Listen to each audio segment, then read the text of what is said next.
Chapter 47. Processing a workpiece was an easy task for Charlotte. After returning to Le Ma Studio, he finished it within an hour. After finishing the sample workpiece, he sat at his desk and used the computer to search for information about learning lip reading. Baidu was really a good thing. There were only things you couldn't think of, but there was nothing you couldn't find. He entered "How to Learn Lip Reading" into the input bar and pressed the Enter key.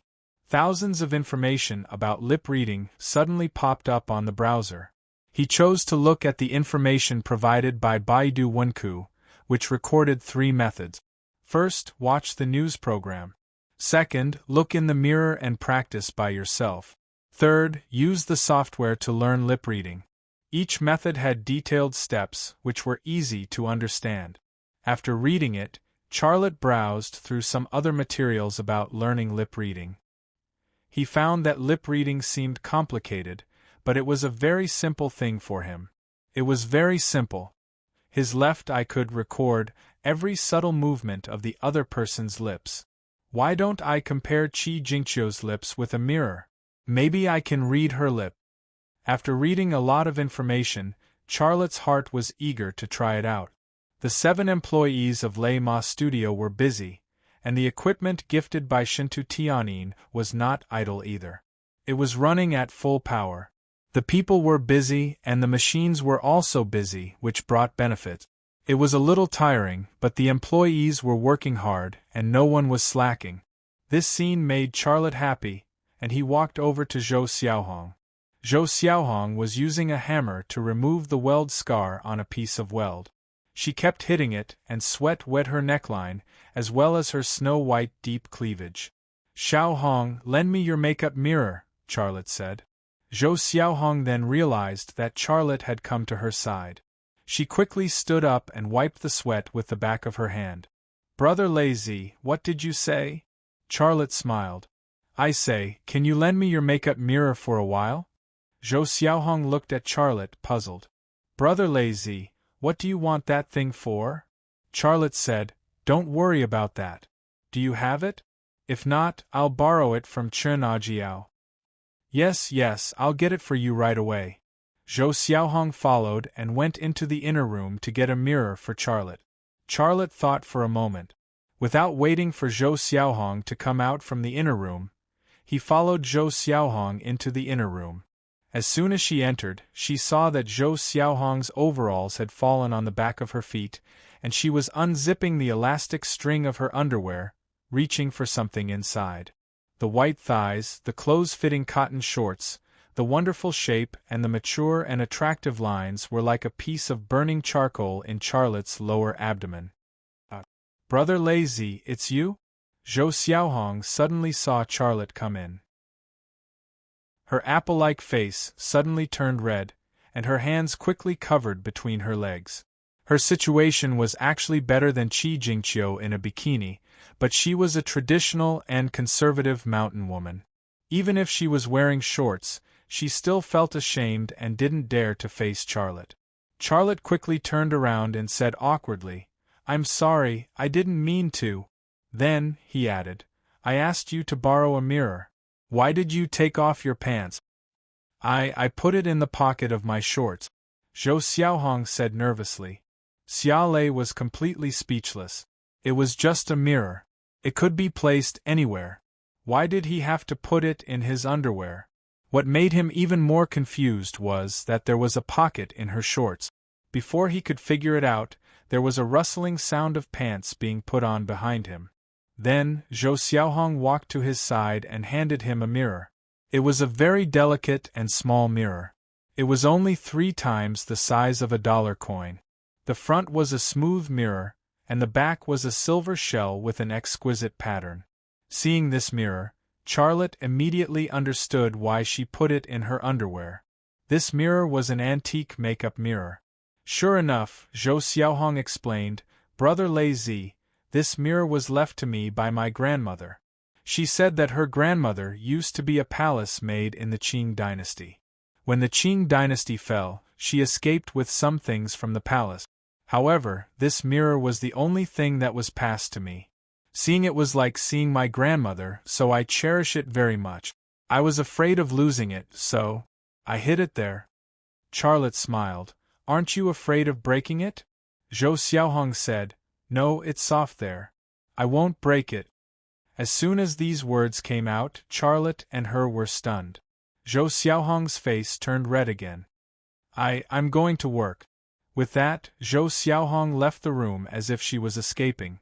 Charlotte shook his head with a bitter smile. He didn't think about her soft place. He took the mirror and looked at it. It was really a beautiful antique mirror. The material and workmanship were very exquisite. He didn't understand the market for antiques, but he knew that this mirror from the Qing Palace could be sold for several thousand yuan. Charlotte didn't study the antique mirror. He sat on the edge of the steel wire bed where Zhou Xiaohong slept and handed the mirror in front of him. When he handed it over, he suddenly smelled a strange smell. This smell was a bit mysterious and a bit tempting. He didn't want to think about that soft place, but this mysterious smell made his mind go somewhere else. Then, he strangely found a black hair in the corner of the mirror and the silver shell. It was slightly curved and looked very mischievous. After seeing this hair, he suddenly froze for a moment. He suddenly guessed where it came from. His eyebrows wrinkled. Damn, isn't this too careless? Do I still need to use this mirror to learn lip reading? After staring blankly for a full 2 minutes, Charlotte carefully pulled out the curved hair and gently put it in Zhou Xiaohong's bed. Then he looked at the mirror and began to practice lip reading. In his mind, his left eye constantly recorded the scene of Qi Jingqiu sitting on the toilet talking on the phone. What her lips did, what her mouth shape changed, he saw it with his own eyes. As he recalled these, his lips also imitated Qi Jingqiu's lip shape when she spoke, comparing the correct pronunciation one by one. Lip reading was actually the product of eyesight, memory, and concentration. Anyone who met these 3 conditions could learn to read lip. Of these 3 conditions, the most difficult one was eyesight, followed by memory, and finally, concentration. This condition seemed simple and everyone had it, but the truth was that most people couldn't even fulfill the first condition. The reason was very simple. When people spoke, their lips moved very little, and the changes were very complicated. Ordinary people couldn't even catch these subtle and rapid changes, let alone remember them. However, these 2 conditions that were difficult to meet became unique advantages for Charlotte. His left eye had a super long range of vision, and he could also see things in microvision. Plus, he would never forget what he saw. With these conditions, he was actually a natural lip reader. I'm in the office, hee. You're so bad. He wants to raise the price on the contract. 20%. Half of the deposit. You're the director of the supply department of Beaky Automobile Company. Do you still care about this little money? Okay, no problem. Director Xing, you don't even trust me. Okay, I'll come to Qingchuan Resort to accompany you. You bad guy. I'm hanging up, dear. Goodbye, Bo. Although Qi Jingqiu had only been on the phone for 3 to 4 minutes in the hotel bathroom, and the phone call wasn't long, and she didn't say much, it was a very complicated and difficult task to read the contents of the lip reading. It took Xia Lei 2 whole hours to decipher Qi Jingqiu's words with her lip. 2 hours was a very long time, but the reward was very big. Not only did he know the identity of the client, but the biggest reward was that through this reading, he had opened the door to the world of lip reading. Now, he was still not familiar with it, but once he became familiar with lip reading, he would be able to quickly read anyone's lips. At that time, even if the person was 200 meters away from him, he would be able to see what the other party was saying. This was an extension of his left eye, and with this ability, he would have a 1-0 advantage in the business world. It was close to 5 o'clock, and the employees of Lei Ma Studio had finished their work for the day and were resting. Charlotte was still sitting on Zhou Xiaohong's steel wire bed, looking at the mirror, mumbling something. Boss Lei wouldn't be sick, right? Chen Ajiao peeked at him, her face full of worry. Yeah, he's been mumbling for a long time, and I noticed it when I was pouring the water, Lu Xuebing said. Zhou Xiaohong wasn't happy. What are you guys talking about? Brother Lei Zi is very normal, he wouldn't be sick. Ma Xiaoan also said, Lei Zi has been a bit abnormal recently, but you guys don't have to worry, as long as he doesn't forget to treat us to dinner tonight. The few new employees of the studio all laughed. They were talking from a distance, and deliberately lowered their voices so that Charlotte couldn't hear them, but they didn't know that Charlotte was looking at their mouths in the mirror, using their lips to read their words. There was no shortcut to learning lip reading. Observation and communication were very important, and Charlotte didn't want to miss any opportunity to learn and practice lip reading. Saying I'm sick, I'm not sick. In the future, don't talk bad about me behind my back. As long as I see it, I can read what you guys are saying, ha. Although he couldn't decipher everyone's murmurs, he was able to decipher most of it this time. Xia Lei was very excited.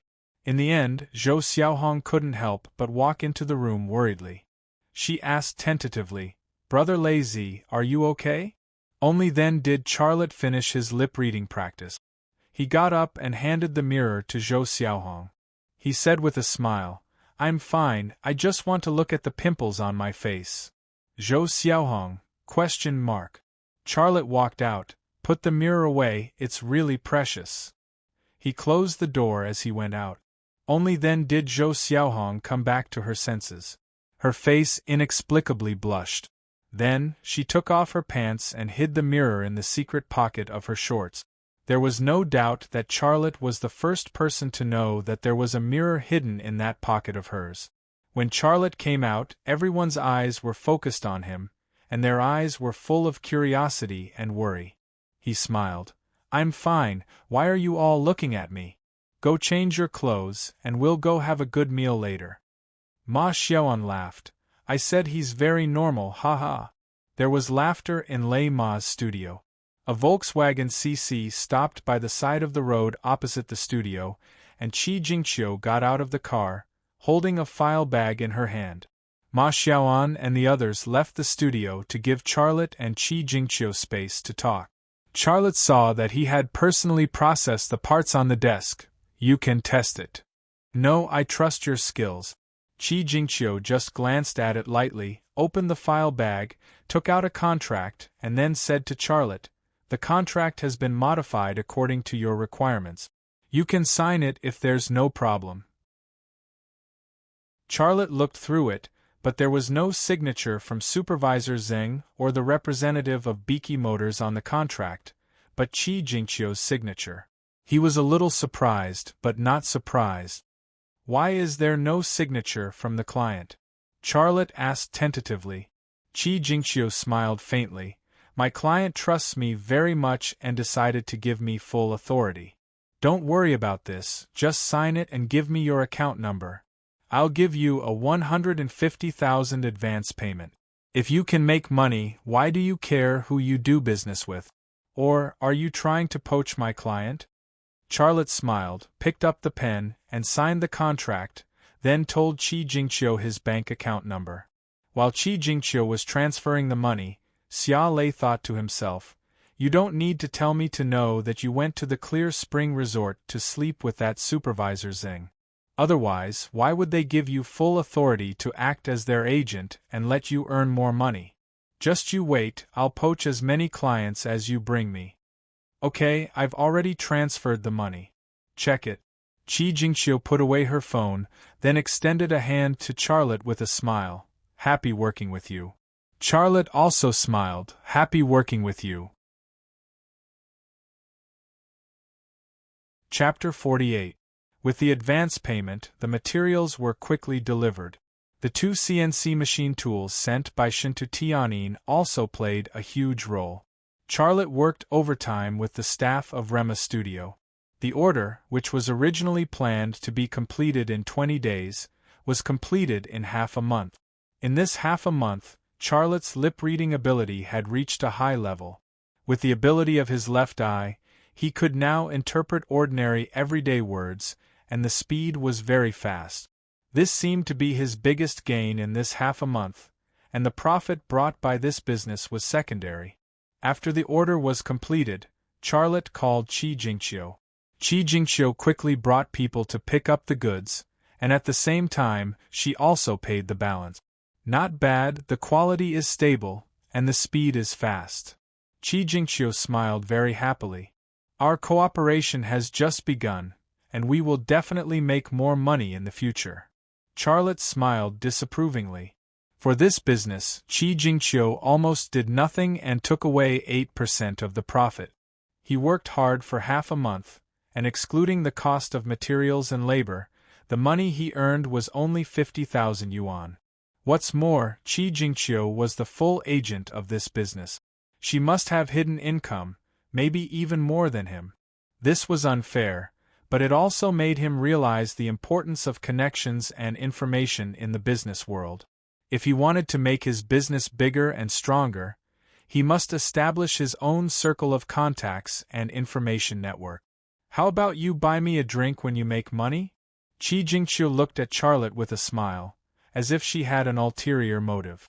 Charlotte said, "Why don't you stay here and eat? I'll ask Sister Chen to cook her best pork stewed with vermicelli." Then forget it.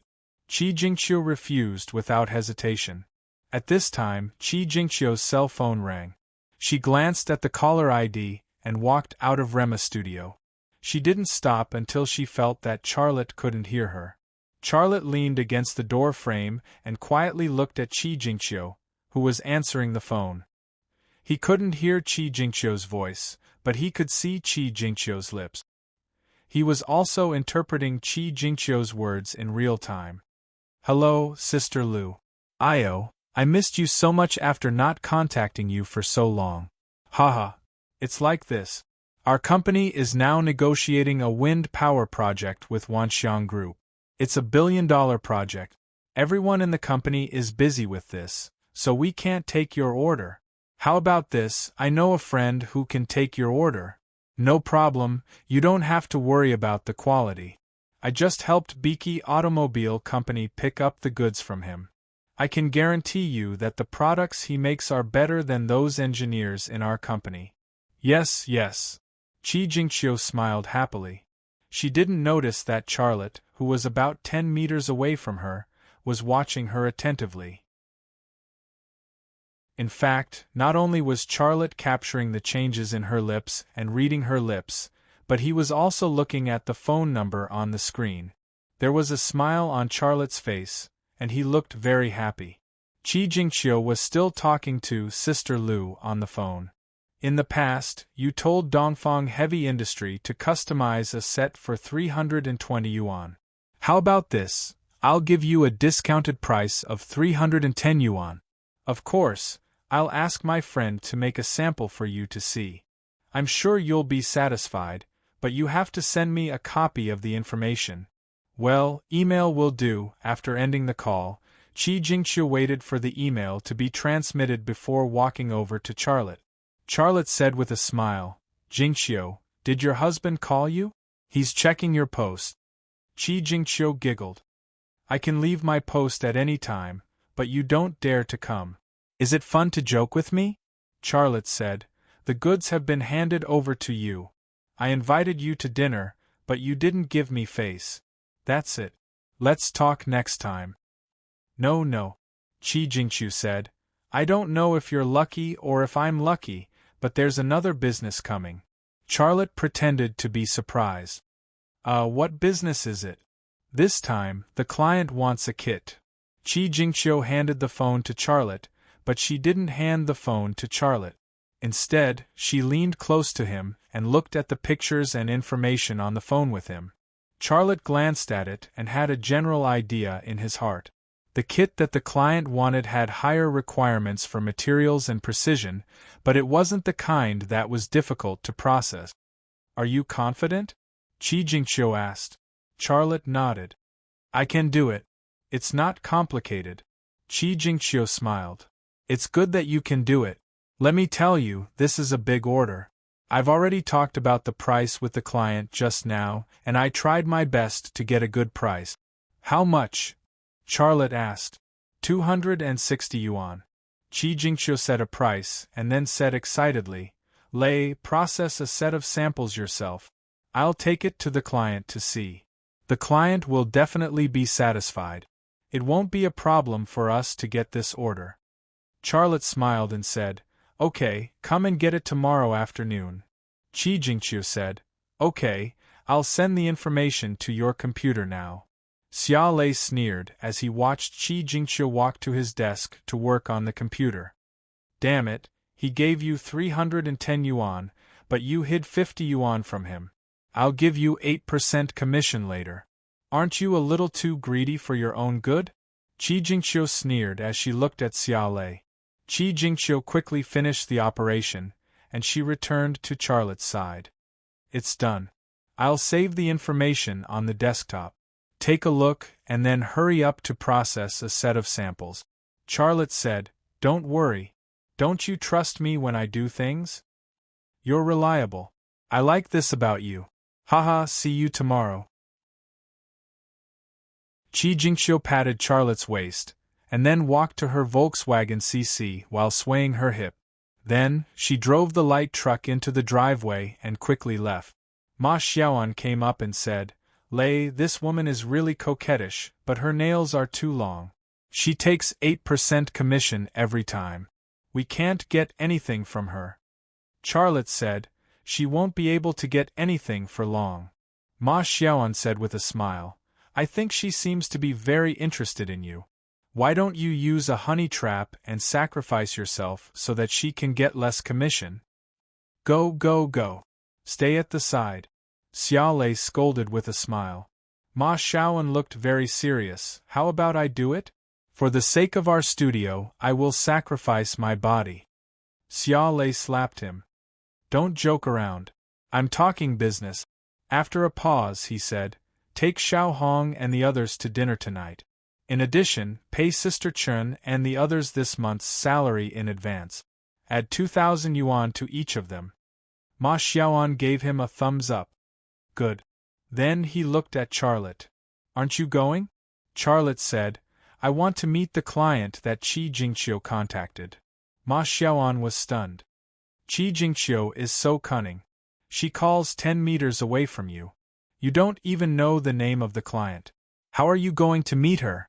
Charlotte smiled. Don't worry about that. I don't want to become a money-making machine for Qi Jingqiu. We have to find our long-term client. Okay, I'll make it clear to everyone. This is very important and everyone will understand, Ma Xiaoan said. After chatting for a while, Charlotte processed the samples according to the drawings and parameters left by Qi Jingqiu.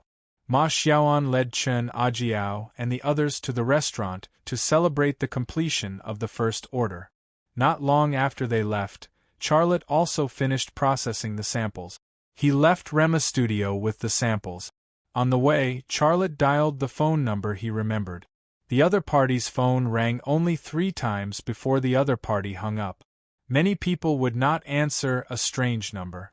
Charlotte frowned slightly, but he was not discouraged. He dialed the number again. This time, after the phone rang 8 times, the person on the other side answered. It was a woman's voice. Hello? Who are you? Charlotte took a gentle breath and said in a polite tone, Is this Sister Lu? Yes, I am. Who are you? The person on the other side was not polite at all. There was a hint of impatience in her tone. Charlotte said, I'm Qi Jingqiu's friend. She asked me to give you the samples. Is it convenient for you now? I see. I'm at home. You can bring the things to my house. I live in Gold Coast, Block B, Room 28. With that, the other party hung up the phone. Charlotte put away the phone, stopped a taxi, and went straight to the Gold Coast. The Gold Coast was a well-known wealthy community in Haizhu City. It was located by the sea, and one could enjoy the beautiful sea view all day long. However, the houses here, even if it was an apartment with an elevator, would still be ordinary. Ordinary people wouldn't even dare to think about it, let alone buy a house to live in. Charlotte filled out a form at the security office and walked along a walkway lined with palm trees. Soon, he found Block B, room 28. It was a 3-story European-style villa with a market value of 10 million. Although they hadn't met and he didn't know much about her, Charlotte could guess from the value of this villa that Sister Lou must be the boss of a certain company. Those who worked for others would never be able to live in such a villa even if they worked for a lifetime. Charlotte walked to the door and reached out to knock. However, when he raised his hand, he put it down again. He thought to himself, "This is the first time we've met. What can I do to make her believe me? What's more, I have to talk business with her without Qi Jingqiu and make her my long-term client. If I go in like this, she might just send me away with a few words. Wouldn't my trip be in vain, and it would make Qi Jingqiu more wary of me? No, I have to think of a way to get more information." As soon as he thought of this, Charlotte's left eye suddenly twitched slightly. The security door in front of him disappeared in 2 seconds. In the living room, an old man was sitting on the sofa watching the news. A 3-year-old boy was playing with toys on the carpet. There were a lot of toys around him, including Transformers, Legos, remote control cars, marbles, and so on. A middle-aged nanny was wiping the handrails of the stairs, and from time to time, she looked back at the little boy beside the old man. No one in the living room matched the characteristics of Sister Lou. Charlotte then raised his head and looked at the second floor. The walls of the second floor disappeared from his sight like snow melting, and a woman entered his sight. She was in her early 30s. She had an oval face and delicate facial features. Her beauty was not inferior to that of young women in their early 20s. However, her figure was slightly plump, and she was slightly chubby. She was a sensual, mature woman. However, being fat didn't seem to affect her figure. The curves of her body were actually undulating. The places that should be big were big, and the places that should be perky were perky. Coupled with her white and tender skin, her sexiness was displayed clearly and could be seen at a glance. The woman was changing clothes in front of a large wardrobe. She took off her office lady attire and put on a loose cotton dress. In the 30 seconds it took for her to change, Xia Lei's line of sight was filled with fair skin and tender flesh.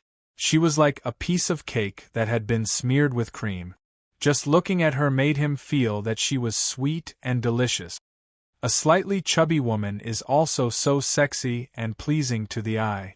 I really didn't expect this. What am I doing? I'm here to talk business, not to admire beautiful women. Charlotte moved his gaze away and observed the other places in the room. There was a trace of anxiety in his heart. This time, he did not get any information that could help him negotiate business. Chapter 49. After the woman changed her clothes, she closed the closet door and twisted the doorknob. This was a very strange action. The closet was already closed, so why was she twisting the doorknob? Just as Charlotte was curious, the big closet suddenly moved to the side, revealing the door of an alloy safe. Charlotte was a little surprised. So there's a safe hidden behind the closet. It's probably where her family keeps their valuables and cash. Charlotte didn't use his X-ray vision to see through the safe. With the material and thickness of the safe, it would be very difficult to see through it, and it would consume a lot of his energy. Spending so much energy to look at a pile of cash or gold bars was obviously not worth it. The woman took 2 steps back, grabbed the briefcase on a chair, and returned to the safe. Charlotte's heart skipped a beat, and his left eye's gaze moved to the briefcase in the woman's hand. The briefcase was made of leather, and with Charlotte's current strength, it was actually no different from a layer of paper. His left eye instantly saw through it, and the contents of the briefcase also entered his line of sight. There were several things in the briefcase, including a document, a passport, a Parker Gold pen, and a patent application. The first thing Charlotte saw was the patent application, which happened to be facing him. It was a patent application for an automatic surfboard. The applicant on the patent was Lu Ying, who was the legal representative of Yedong Sports Equipment Company. Under the patent application was the passport, and the passport also had Lu Ying's name and her photo, which matched the one he had seen. Without a doubt, she was the sister Lu that Qi Jingqiu had mentioned. Under the passport was the thick document, which contained the design drawings of the automatic surfboard, the parameters of various accessories, and so on. It had a large capacity. However, no matter how large the content was, it couldn't escape Charlotte's eyes. His gaze was like a greedy snake, eating the top layer of paper and then the bottom layer. In less than 15 seconds, he ate all the paper on the document. The door of the safe opened, and Lu Ying put the briefcase in, closed the safe door, and put the big closet back to its original position. At last she left her room and went to the staircase. Charlotte retracted his gaze and thought to himself, so the parts that Lu Ying ordered from Qi Jingqiu are used in an automatic surfboard. This kind of surfboard is powered by electricity, and it can swim freely even in windless waters. The market prospects are definitely very good. She's still applying for a patent, and this novel product hasn't been launched yet. It's still in the trial production and preparation stage. If I can get her order and establish a cooperative relationship with her, then I can process all the parts of this automatic surfboard in the future. Now that he knew the trade secrets of the other party, he was more confident in the following negotiations. He reached out and pressed the doorbell, then waited quietly. The nanny opened the door and looked at Charlotte cautiously. "Who are you looking for?" Charlotte smiled and said politely, "I'm looking for Mr. Lu." The housekeeper did not make way for him. "May I ask who you are? Do you have an appointment?" Charlotte said, "I just called Director Lu. She asked me to come here to find her. Could you please inform them?" At this time, Lu Ying's voice came from the living room. "Let him in." The housekeeper took out a pair of plastic shoe covers from the shoe cabinet and handed them to Charlotte. Charlotte put the shoe covers on his shoes, then carried his bag and walked in. Lu Ying sized up Xiaolei, then said, "Please take a seat." "Director Lu, I'm really sorry to disturb you." Charlotte took the initiative to extend his hands to shake Lu Ying's hand. Lu Ying did not extend her hand to shake Charlotte's hand. She just said lightly, "There's no need for that. I just put on hand cream, so it's not convenient. You sit." Charlotte withdrew his hand awkwardly and sat across from Lu Ying. In Lu Ying's view, Charlotte was just an errand boy for Qi Jingqiu. There was no need for her to lower herself to talk to him. She did not shake hands. She did not even let the housekeeper pour a glass of water for Charlotte. Charlotte did not care about this. He opened the canvas bag he brought and took out the process parts. Then, he placed the process parts on the canvas bag for Lu Ying to inspect. Seeing the process parts on the coffee table, Lu Ying's face suddenly revealed a smile. Jingqiu is really efficient. She brought the samples so quickly. By the way, why didn't Jingqiu come? Charlotte said, "I don't know." "You don't know?" Lu Ying looked at Charlotte with a strange expression. Charlotte smiled. "Director Lu, take a look at this set of process parts first." Lu Ying's eyes returned to the process parts. She reached out and picked it up. Then, she held it in front of her eyes to observe. Charlotte then took out a piece of printing paper and a micrometer from the canvas bag and handed them to Lu Ying. He said, "Director Lu, this is processed according to your requirements. Whether it is the materials or the precision, they meet your requirement. You can simply test it now. If you feel that the micrometer is not accurate, you can ask an expert from your company to test it. I guarantee that there is no problem with the quality." Lu Ying said, "I know a little about mechanical processing. This part is good, so there should be no problem. By the way, who processed this?" Charlotte said, "It was me." "It was you?" Lu Ying's eyes fell on Charlotte's face. There was a hint of surprise in her eyes. "You are so young. It can't be, right?" Charlotte said, "This was indeed processed by me. If you don't believe me, you can go to my studio. I can do it again for you." "Wait." Lu Ying interrupted Charlotte's words. Qi Jingqiu said that she has a very powerful friend. She is talking about you, right? Charlotte nodded. She is talking about me. My name is Charlotte. My studio is called Lei Ma Studio. I have processed very important high-precision process parts for Dongfang Heavy Industry, and I have also processed parts for Beeke Automobile Company. Our quality and reputation are very guaranteed. Lu Ying looked straight at Charlotte. After a while, she suddenly smiled again. I understand. I looked for Qi Jingqiu to place an order, and Qi Jingqiu looked for you to process it. You bypassed Qi Jingqiu and came to me. You want to sign a contract with me directly. Is that right? Xia Lei also smiled.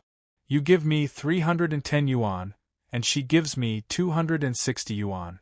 After completing the order, she wants me to take an 8% commission. Even if my workers and I work our asses off, we won't be able to earn that much money. So, why don't I talk to you directly? Director Lu, you are a very smart person. You should be able to understand why I am doing this. Little brother, this is not good. It is against the rules, Lu Ying said. How is it against the rules? I placed an order with Qi Jingqiu. She is playing the role of an agent in this business. If you want to earn money, you can only earn it from her and not from me. Lu Ying said. Charlotte fell silent for a moment before saying, I understand. You looked for her to place the order because of her position in Dongfang Heavy Industry. She can speak in front of Chairman Ning, right? Lu Ying did not say yes, nor did she say no. She only looked at Charlotte. Charlotte carried on saying, Director Lu, you are eyeing the future partnership. However, I can tell you that Dongfang Heavy Industry is currently negotiating with the Shin Tu family clan's Wanxiang Group for a large-scale wind power station project. Your company's small order might not catch their eye. Even if Dongfang Heavy Industry is willing to accept your small order, they might not do their best to complete it. If you are waiting for it, but there are no parts to assemble your product, what will you do? Lu Ying's eyes showed some hesitation. Charlotte continued, We are different. We have technology and talent. We are a new team and we can meet your needs. Actually, for your product, all the parts can be processed by us.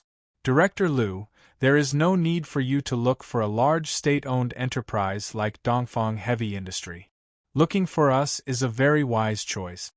Lu Ying said, Little brother, this is the first time we have met, yet you want to discuss such an important matter with me. Other than your name, I know nothing about you. I also don't know what kind of studio your studio is. Tell me, why should I believe you? Charlotte said, You can give me an order of 10,000 yuan. Once I complete it, you can give me a new order. Lu Ying smiled and said, Little brother, are you joking? When has my company ever done business like this? Do you think this is a child's game? Such words lacked respect. Xia Lei felt a little uncomfortable in his heart, but he could still endure it. He wanted to obtain the order from Yedong Sports Equipment Company. This would be of great help to his career, so he could not give up just because of a little discomfort. He lowered his stance once again. Director Lu, I am only providing a proposal that can prove my sincerity and the strength of my studio. If you are not satisfied, I will provide other proposals. You can think about it again. If we cooperate, it is actually a win-win situation. Well, I will call Qi Jingqiu. I will talk to her, and then I will give you an answer, okay?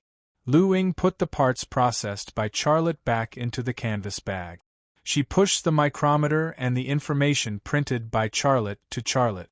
This meant that she was going to see him off.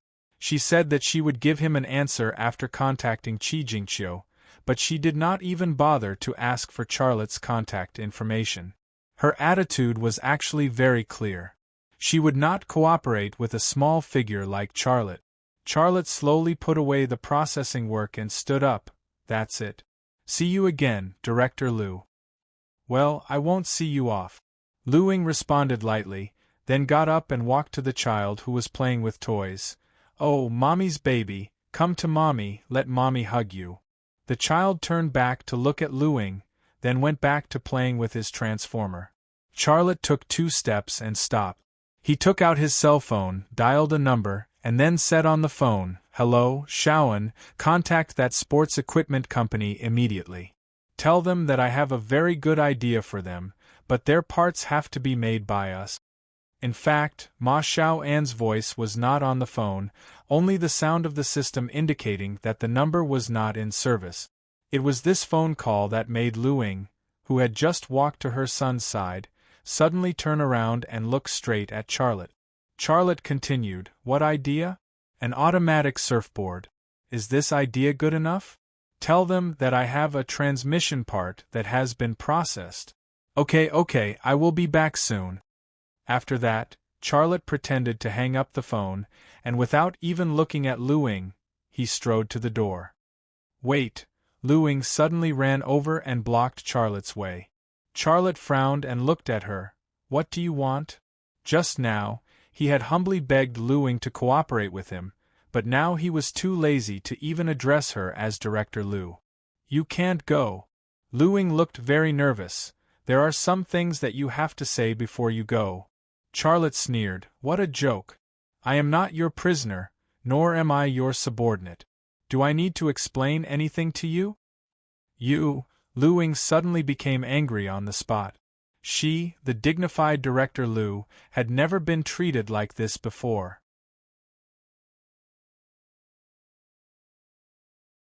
Chapter 50. Yedong Sports was actually a new private company. Lu Ying's husband founded the company, but he died of overwork in the laboratory researching surfboards. Lu Ying took over Yedong Sports and the project was finally completed. The market for the new product was bound to be bright. However, the surfboard was a secret of Yedong Sports. Only a few original partners knew about it. No one else knew about the existence of this project. How did this young man know about it? "Mr. Xia, tell me, how did you know about our company's surfboard project?" Lu Ying stared at Charlotte. Her tone was harsh, but her heart was full of worry and fear. She was very nervous. Charlotte smiled faintly. "Is the surfboard your company's project? I wouldn't have known if you didn't tell me. Coincidentally, I also have such a business idea and am looking for someone to cooperate with. You haven't applied for a patent yet, right? Looks like I have to speed up. I think such a good business idea must have people willing to invest in it." "Don't avoid my question." Lu Ying couldn't control her emotions and shouted at Charlotte. The child was frightened and burst into tears. The old man was still watching the TV, oblivious to what was happening around him. He seemed to be suffering from Alzheimer's disease. The housekeeper also stopped what she was doing and looked nervously at the angry Lu Ying. Charlotte shrugged. "I can't talk to you with this attitude. Come and talk to me when you calm down." After that, he walked around Lu Ying and walked towards the door. Lu Ying suddenly reached out and grabbed Charlotte's arm, dragging him and not letting him go. Charlotte struggled a little. She simply hugged Charlotte's arm in her arms and continued to drag him with her strength. At this moment, she no longer had the arrogant and domineering aura of a female CEO.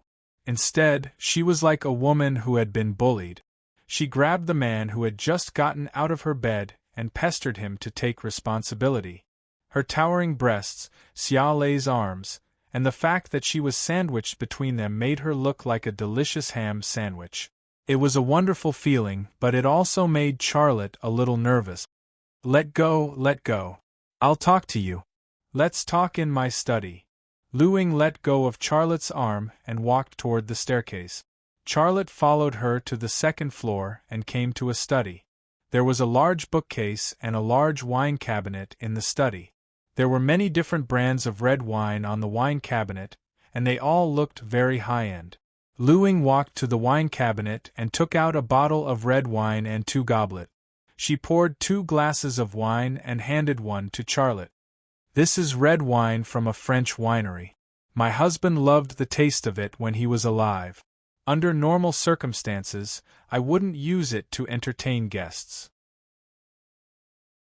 Just now, he didn't even want to pour a glass of water for Charlotte, but now he took the initiative to offer his precious red wine. She had already started to take the initiative to be friendly. Charlotte didn't stand on ceremony.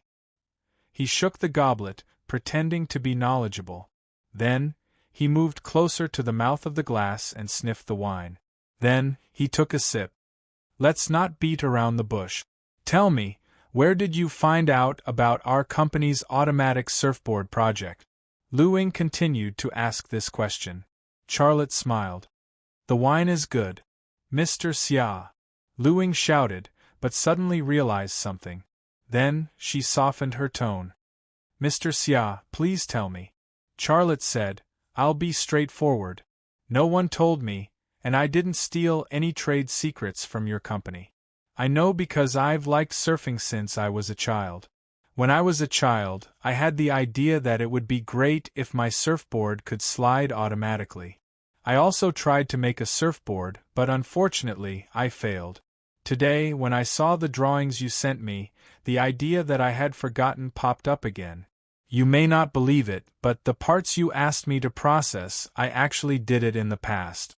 It's just that the details were a little different. Lu Ying stared at Charlotte suspiciously. After a long silence, she said, Is this true? Charlotte said, Of course it's true. In the business world, integrity and fraud were actually a pair of twins. In this world, which successful businessman didn't have a group of people who wanted to jump off the building? And which businessman's wealth was absolutely clean? He used trade secrets to threaten Lu Ying, but he didn't hurt her heart. He just wanted to get Lu Ying's order. If Lu Ying had agreed to cooperate with him from the beginning and left Qi Jingqiu aside, he wouldn't have done this. However, Lu Ying didn't believe him. She didn't even want to say a word to him. In order to succeed, he had to use some tricks. In this world, most honest people moved bricks on construction sites or screwed screws on assembly lines. He had already moved bricks on construction sites enough. He had had enough of those cold looks. He wanted to succeed. He wanted to let his brothers and sisters live a better life. There were some tricks that he had to do even if he didn't want to. I don't believe you, Lu Ying said. Charlotte smiled and said, I understand. I don't believe it myself, but it's true. You said that you thought of this idea when you were a child, and you even made it. Can you draw a simple blueprint now? Lu Ying was still probing. Of course I can. Charlotte walked to the desk, picked up a pencil, and drew a sketch on a piece of white paper. When he came, he used his left eye to see Yedong Company's design blueprint. Everything he saw with his left eye would be stored in his left eye like a photo. When he thought about it, he could recall all the content. However, he didn't draw the exact same blueprint. He only drew a blueprint that was 50% similar, and he purposely made a few mistakes. Looking at the design sketch that Charlotte drew, Lu Ying's expression was solemn.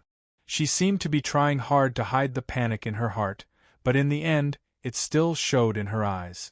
Although Charlotte only drew a sketch that was 50% similar, if he gave this sketch to a sporting goods company, they could completely correct his mistakes and create a product that wouldn't lose to Yedong Sports' automatic surfboard. To make matters worse, Yedong Sports' automatic surfboard hadn't completed the patent application, and it hadn't been approved yet. If Charlotte sold this idea and blueprint to a competitor, and they had the means to quickly complete the patent application, Yedong Sports would become a pirated product. Charlotte put down the pencil and said calmly, Director Lu, this is my creative sketch. Do you believe me now? Lu Ying was silent for a long time before she bit her lip and nodded. She didn't speak. Her heart was in a mess. Oh, it's getting late. I won't disturb Director Lu's rest. Charlotte said, That's it. Goodbye. Wait. Lu Ying bit her lip again. What do you want? Charlotte said, What do I want? Didn't I make it clear when I came? I just want to cooperate with you. Our studio is very strong. You saw the sample I made. It's very good. Just this? What Charlotte wanted was too simple and too little. Lu Ying didn't believe it. Charlotte shrugged. It's just a long-term contract. If you find someone else to do it, you'll have to pay. The quality isn't as good as mine. If you cooperate with me, I've studied this thing before. Maybe I can help you improve its performance. If you cooperate with me, you'll only have benefits. I don't understand. There are real benefits in front of you, but you don't want them. What do you want? Okay, I'll cooperate with you, Lu Ying said, but you have to promise me that you won't leak this idea to anyone. Charlotte smiled. No problem. I promise you. A verbal promise is not enough. I want you to sign a confidentiality agreement. That's not a problem, Lu Ying said. I'll draft a confidentiality agreement first, and then draft our cooperation contract. We'll sign the confidentiality agreement, and then we'll sign the cooperation contract. Charlotte said, I completely agree. After a pause, he added, but I also have a condition. What condition? All the parts of the automatic surfboard, except those that we can't do, you have to let me make them. Lu Ying looked straight at Charlotte. The cake is so big. Can you eat it? Charlotte said, if I can't eat it, I won't bring it up. Do you agree to my condition? Lu Ying smiled bitterly. You're holding a knife to my neck. How can I not agree? President Lu, don't say that. In fact, if I sell this idea, I can make a lot of money without doing anything, Charlotte said. Lu Ying quickly said, I'll draft a confidentiality agreement now. Let's not mention this to anyone in the future, okay? Okay, no problem. Charlotte agreed. In fact, although he had used extreme means to get a long-term contract, he had never crossed the line of morality. He had never thought of selling this idea to anyone. Even if Lu Ying did not want to work with him in the end, he would not do so. That was the situation on his side, but Lu Ying did not dare to take this risk. In fact, she did not need to take this risk. As Charlotte said, she only had real benefits in cooperating with Rema Studio. There was no harm. It was just putting aside the insignificant Qi Jingqiu. For her, it was like changing clothes. 3 hours later, Charlotte signed a confidentiality agreement, and then signed 2 copies of the supply contract.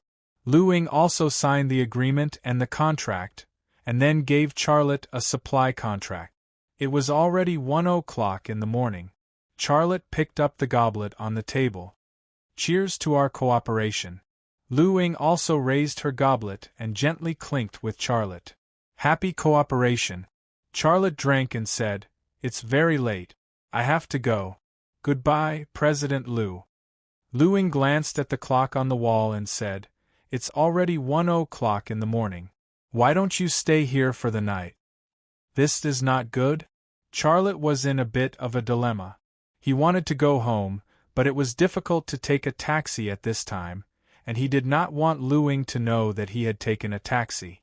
It did not feel appropriate to stay in her house for the first time they met. Oh, don't be so polite. We are now very important partners. What's wrong with you staying here for one night? It's decided. I'll get my husband's pajamas and slippers for you. Well, he hasn't worn them. Speaking of her husband, there was always a touch of sadness in Lu Ying's eyes. Okay, then I'll bother you. Charlotte agreed. The housekeeper was already asleep. Lu Ying arranged a guest room on the second floor for Charlotte, which was next to her room. Then she brought a new set of pajamas and slippers for Charlotte. Thank you. Charlotte was really flattered that a female president did these things for him. You're welcome. Go to sleep. Good night. After saying good night, Lu Ying left Charlotte's room.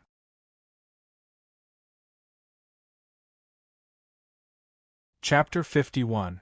Charlotte put the pajamas that Lu Ying had given him on the bedside table. He didn't want to wear the clothes left by her husband. He laid on the bed for a while with the clothes on, but he couldn't fall asleep.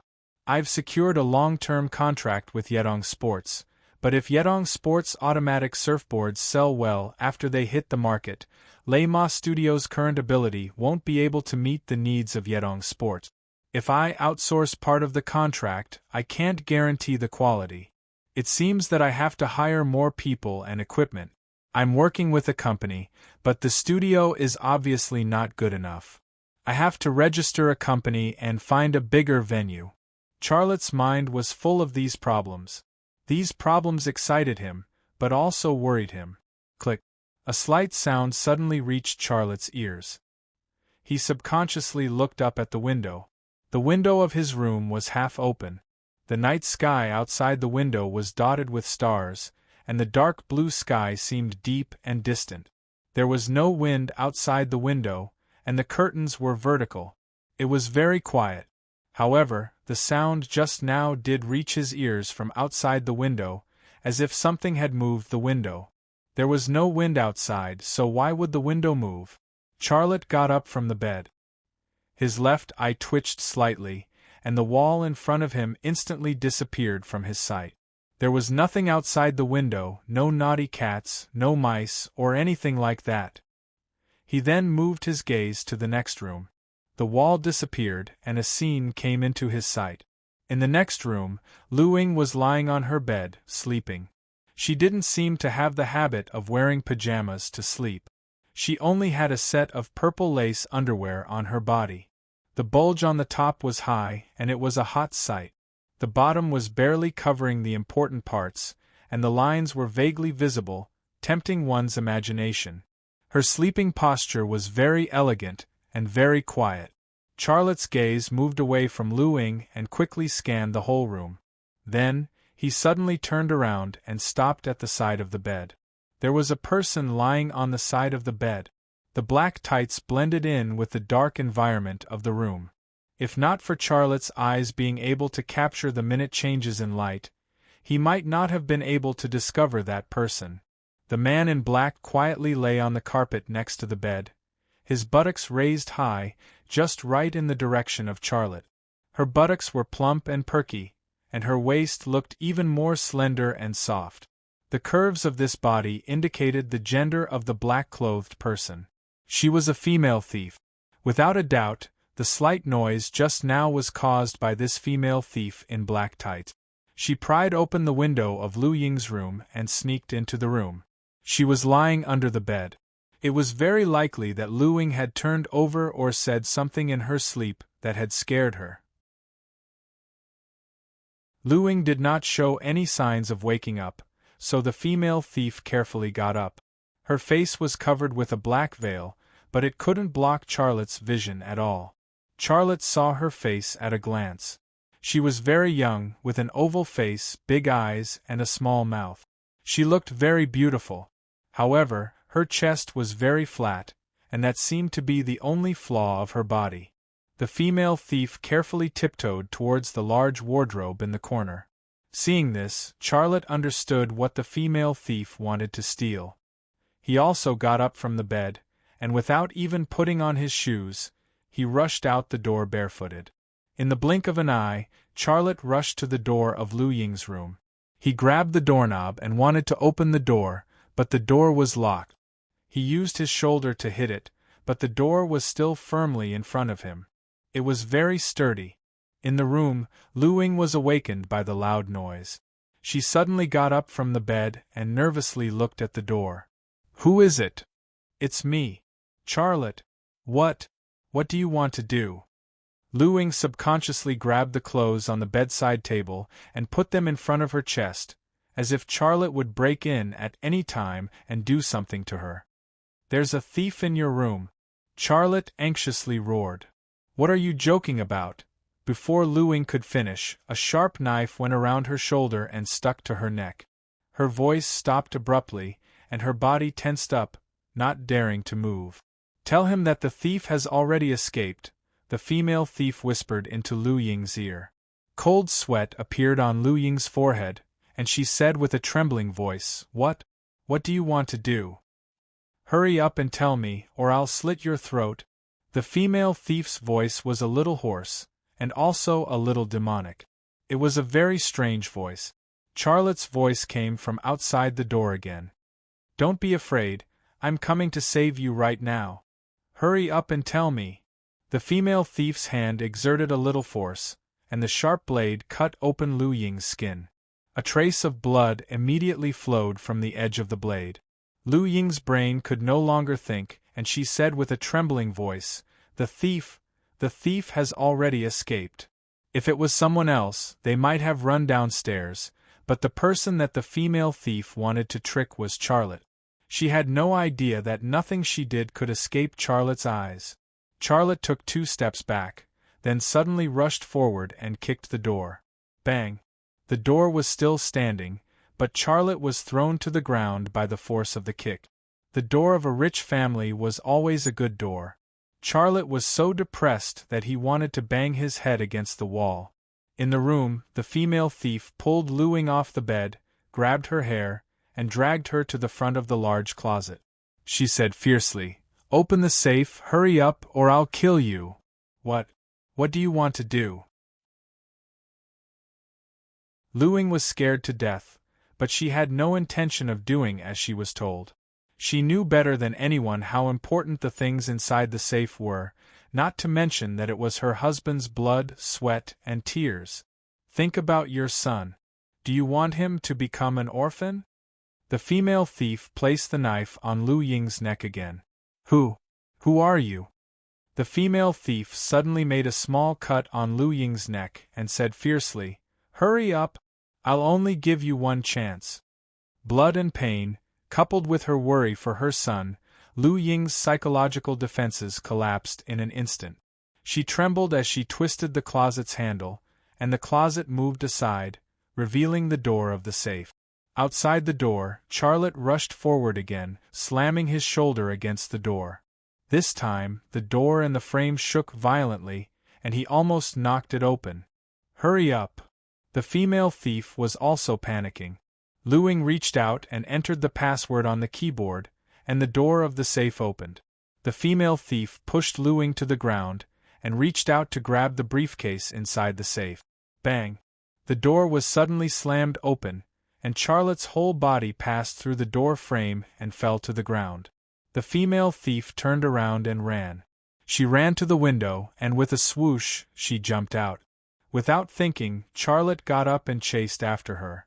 When he reached the window, he jumped through the open window and landed on the flower bed downstairs. The soil and flowers on the flower bed acted as a shock absorber, but the inertia and gravity still made him fall hard. The female thief got up from the ground and ran toward the fence. Charlotte got up from the flower bed and chased after her like a madman. Lu Ying poked her head out of the window on the 2nd floor, and she happened to see the female thief running in front of her and Charlotte chasing after her barefoot. Her tears immediately gushed out and she cried, "Catch her! Catch her!" The female thief ran to the fence in the blink of an eye. She did not slow down, and with the inertia of her speed, she jumped up and grabbed the top of the fence. Then, with the support of her hands, she nimbly jumped over the fence. Charlotte was not as agile as her, but the fence was only about 2 meters tall. He jumped up and grabbed the top of the fence. Then, using both his hands and feet, he quickly jumped over the fence. F***ck. The female thief cursed and began to run forward again. "Stop!" Charlotte roared and continued to chase after her. His foot had been pierced by the branches when he jumped into the flower bed. Blood flowed from the wound on his foot, and a string of dark red footprints were left on the ground. Every step he took brought with it excruciating pain, but he gritted his teeth and persevered. This perseverance contained a little bit of justice and sympathy for Lu Ying, who had inherited her husband's last wish. However, he also had his own considerations. If this thief sold the design blueprint of the automatic surfboard to Yedong's sports competitor, wouldn't the big deal that he had worked so hard to sign be ruined? He had to get it back no matter what. The streets were empty in the early morning. One of them ran in front, and the other chased after him. The female thief's body was very agile, but she did not have any advantage in terms of speed. She could not get rid of Charlotte. After 6 or 7 minutes, her stamina was also running out, and her speed was obviously much slower. What she did not know was that Charlotte was also relying on his willpower to support himself. He could fall to the ground at any time. Damn it! The female thief cursed, then turned around and ran into an alley. She wanted to use the dark environment of the alley to get rid of Charlotte.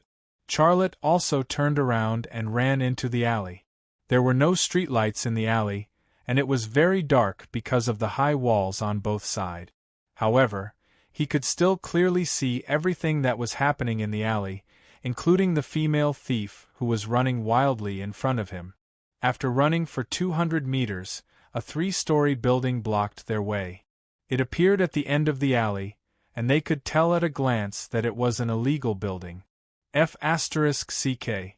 Who would build a building like this? The female thief stopped running and roared crazily. Charlotte also stopped running. He placed his hands on his knees and gasped for breath. The female thief turned around and looked at Charlotte coldly. She was also gasping for breath. After catching her breath, she pointed at Charlotte and scolded, "You idiot, are you crazy? I'm stealing other people's things, what does it have to do with you? Why are you chasing me like this? What are you trying to do?" Charlotte also caught his breath. He stood up straight and slowly approached the female thief. "Give me back my things and I'll let you go. I'm a man of my word." "Let me go? How arrogant!" The female thief reached for her knife. After touching it a few times, she realized that she had lost her knife. Charlotte roared, "Give me back my things. Looks like you're going to make a mistake to the end. You'll regret it." As the female thief spoke, she twisted her neck, shrugged her shoulders, and raised her legs as if she was doing a warm-up exercise. Xia Lei vigilantly stared at the female thief, guarding against her suddenly slipping away from him, and also guarding against her sudden sneak attack on him. However, his gaze suddenly fell on the female thief's Adam's apple. She actually had an Adam's apple. Only men had an Adam's apple, and it was impossible for women to have it. Charlotte's gaze then moved to the female thief's chest. At that moment, he was suddenly disgusted. After all this time, this guy was actually a man.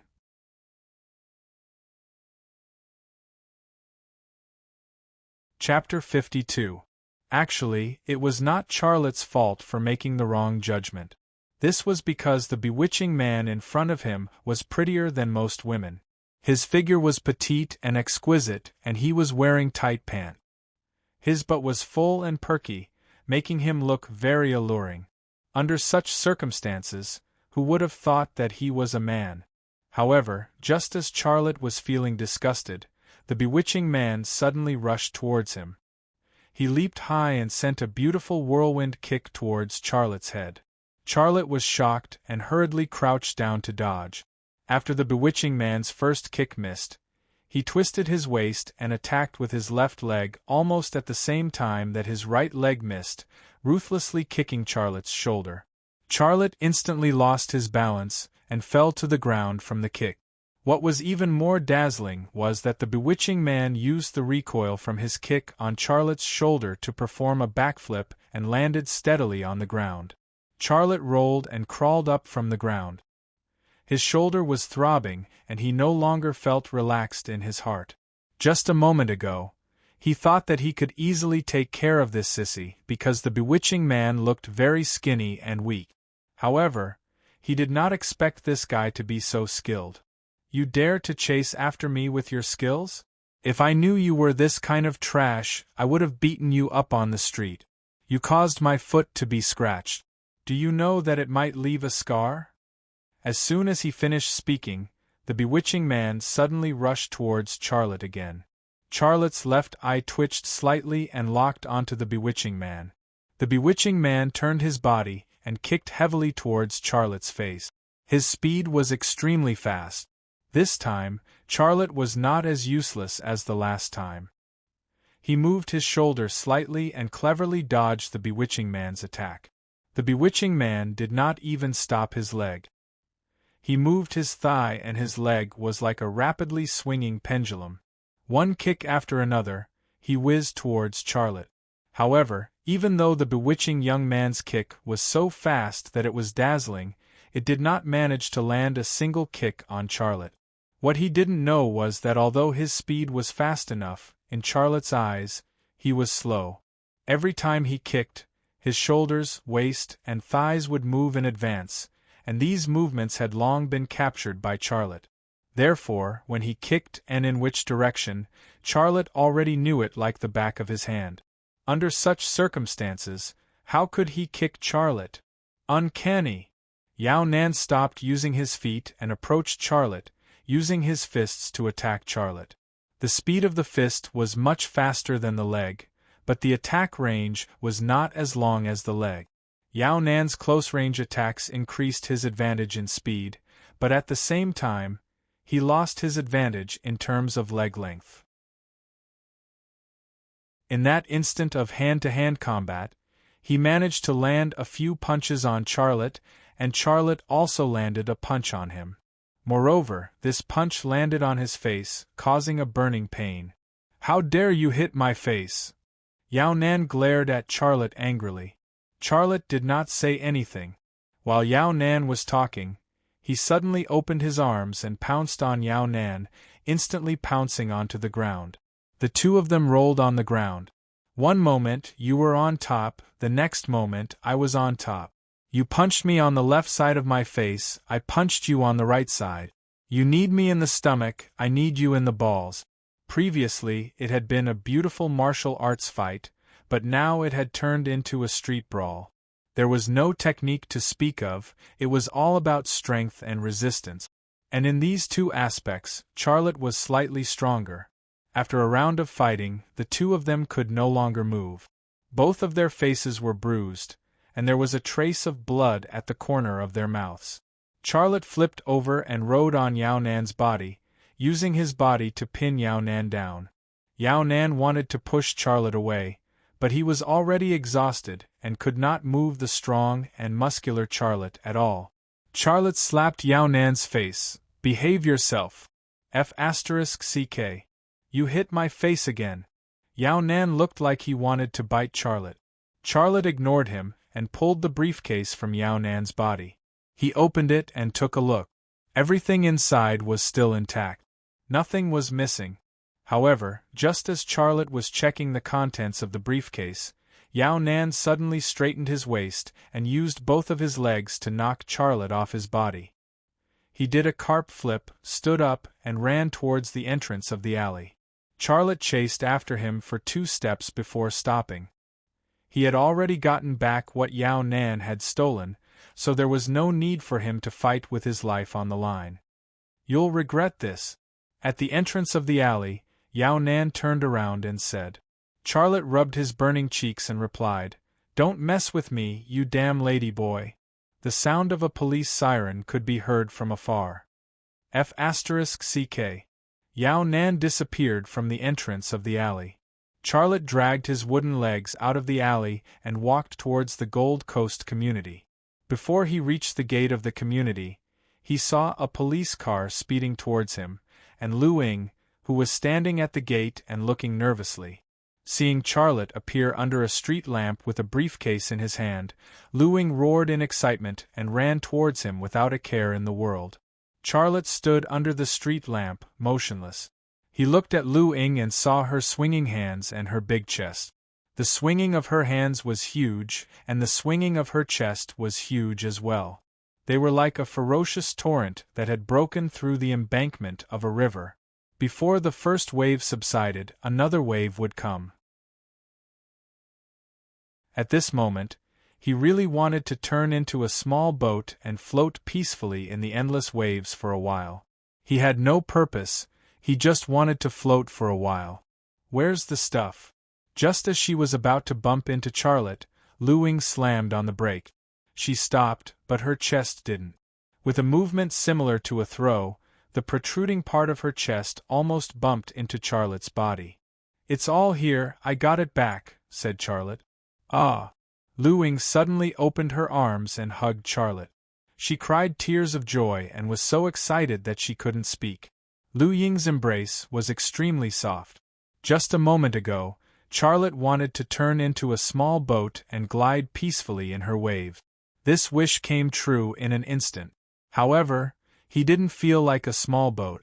He felt like he was a little squirrel that had crawled into a cream cake. Thank you, thank you. Lu Ying kept repeating this sentence as tears flowed uncontrollably from her eyes. Charlotte didn't say anything. At this moment, what he wanted to do the most was to lie down and have a good rest. He had run for at least 3 kilometers and had also experienced a difficult fight. What was worse was that he had completed these 2 feats with his feet pierced. His body was already exhausted. In fact, at this time, if Lu Ying hadn't hugged him, he would have collapsed. Lu Ying let go of Charlotte and took the briefcase from his hands. She opened it and took a look. The last stone that had been hanging in her heart finally fell to the ground. It was just as Charlotte had said, nothing was missing. Charlotte couldn't hold on any longer. His legs went soft and he fell forward. Mr. Xia. Lu Ying hugged Charlotte and supported his body as she said nervously, "Are you okay? Don't scare me." Charlotte said weakly, "I'm fine. I'm just too tired. I want to rest. Put me on the ground and let me lie down for a while." His current state wasn't entirely because he was chasing that lady boy. It was also related to the continuous use of his X-ray ability. The energy he consumed to use his X-ray ability was no less than the energy he consumed to chase and fight with that ladyboy. How can this be? I can't let you lie on the ground. Lu Ying helped Charlotte to sit on the ground. Then she put her legs flat and put Charlotte's head on her thighs. The soft light, the older beauty, and her pair of snow-white and tender thighs. Charlotte was as quiet as a child. This scene was very beautiful. The police cars arrived at the street light under the lead of the neighborhood security. One of the police cars asked about Lu Ying's situation. Then a police officer helped Charlotte up and carried Charlotte, whose feet were bleeding, to the gate of the neighborhood. The police asked Charlotte if he needed to go to the hospital. Charlotte said that he only had a punctured foot and didn't need to go to the hospital. The police then carried Charlotte back to Lu Ying's house. Several police officers checked the scene, took photos, recorded statements, and then drove away. The nanny had already woken up. She brought a first aid kit and was ready to help Charlotte treat his wounds. "Go rest. I'll take care of it." Lu Ying took the first aid kit from the nanny. The nanny obediently left the living room. Lu Ying squatted by Charlotte's feet and used a cotton swab dipped in hydrogen peroxide to clean Charlotte's wounds. "Director Lu, I can do it myself. How can I trouble you with such a thing?" Charlotte said with some embarrassment. He reached out to take the cotton swab in Lu Ying's hand, but Lu Ying moved the cotton swab away. "Just sit here quietly. If you hadn't gotten my bag back tonight, I wouldn't know what to do. Compared to what you did for me, it's nothing for me to clean your wounds." After that, Lu Ying took the cotton swab and cleaned Charlotte's wounds. She was very careful and very gentle. Charlotte didn't stop her and sat quietly. He saw her face, the snow-white skin under her face, and the deep cleavage. He looked away awkwardly. Although she was in her early 30s, she looked no different from a woman in her mid-20s. She also had a mature charm. After all, he had never touched a woman. Some contact, even if it was just eye contact, would make him very sensitive. "Where's the thief?" Lu Ying asked as she carefully treated his wounds. Charlotte said, "He ran away. That damn thief. I must find out about this," Lu Ying said hatefully. She suddenly thought of something and said, "By the way, you said the thief was a man, but I think it was a woman. What's going on?" Charlotte smiled. "He is indeed a man, but he looks like a woman. I think he's a sissy or a ladyboy. I've never seen a man who looks like a woman. Who could he be?" Lu Ying frowned. Charlotte thought for a moment and said, "Director Lu, think about the people around you. Who knows about the automatic surfboard project? Who is the most suspicious? Maybe you can figure out who would send a thief to steal things." "Yes, I have to think about it," Lu Ying said. "Don't worry about this. The police will deal with it. Also, don't call me Director Lu in the future. You can call me Sister Lu." Charlotte didn't feel awkward. He smiled and said, "Sister Lu." Lu Ying also showed a sweet smile. Charlotte risked his life to get back what Yedong Sports depended on for her. In her heart, she had already regarded Charlotte as a true friend. A few minutes later, Luing helped Charlotte bandage his wounds. She said, "I'll carry you upstairs to rest." Charlotte was stunned for a moment and said in a hurry, No, I'm quite heavy. You can't carry me. I'll just stay here for the night." "How can you do that?" Luing reached out to grab Charlotte's arm and tried to pull him up, but she couldn't move him at all. She smiled bitterly. "You're really heavy. Okay, I'll go get a blanket and then we'll sleep in the living room. I feel very safe staying with you." Charlotte looked at Luing in surprise.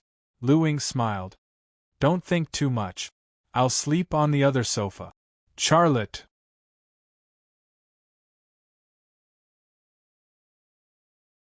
Chapter 53. The injury on his foot was not serious. After a night's rest, it was almost healed.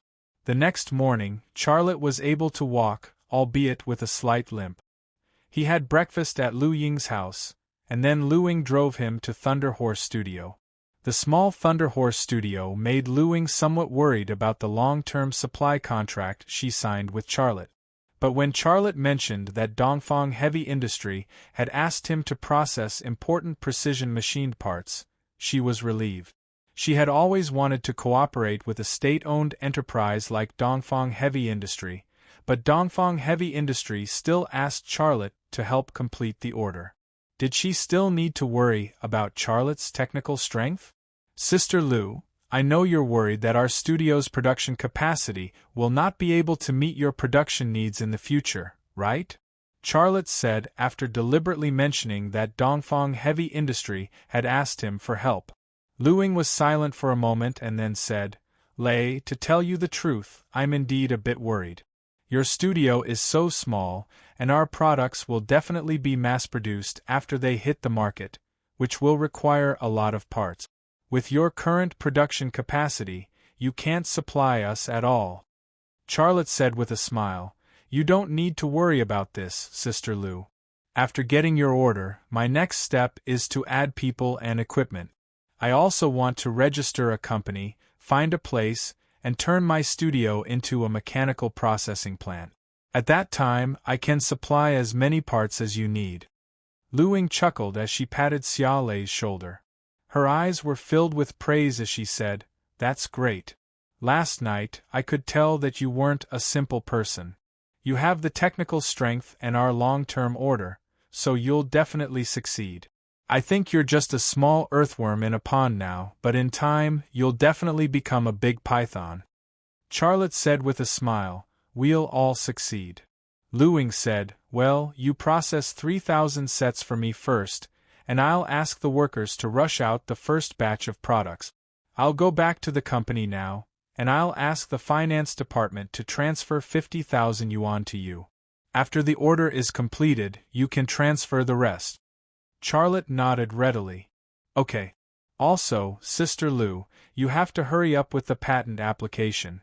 Someone is trying to steal your technology. You have to be careful." "I'm going to the patent office now. Let's talk next time.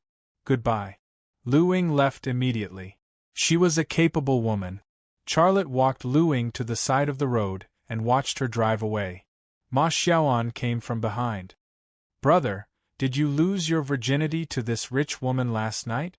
Charlotte looked at Ma Xiao and then said unhappily, "What nonsense are you talking about so early in the morning?" Ma Xiaoan said with a smile, "Don't take me for a fool. I heard everything just now. She said that your little earthworm entered her pond and turned into a python, right?" "Charlotte, Ma Xiaoan was not finished yet." He clicked his tongue and said, "She's not simple. This woman is a little older, but she's good. She has big breasts and round buttocks. Her skin is tender. TSK. Last night must have been very comfortable, right?" "Cram." Charlotte kicked him.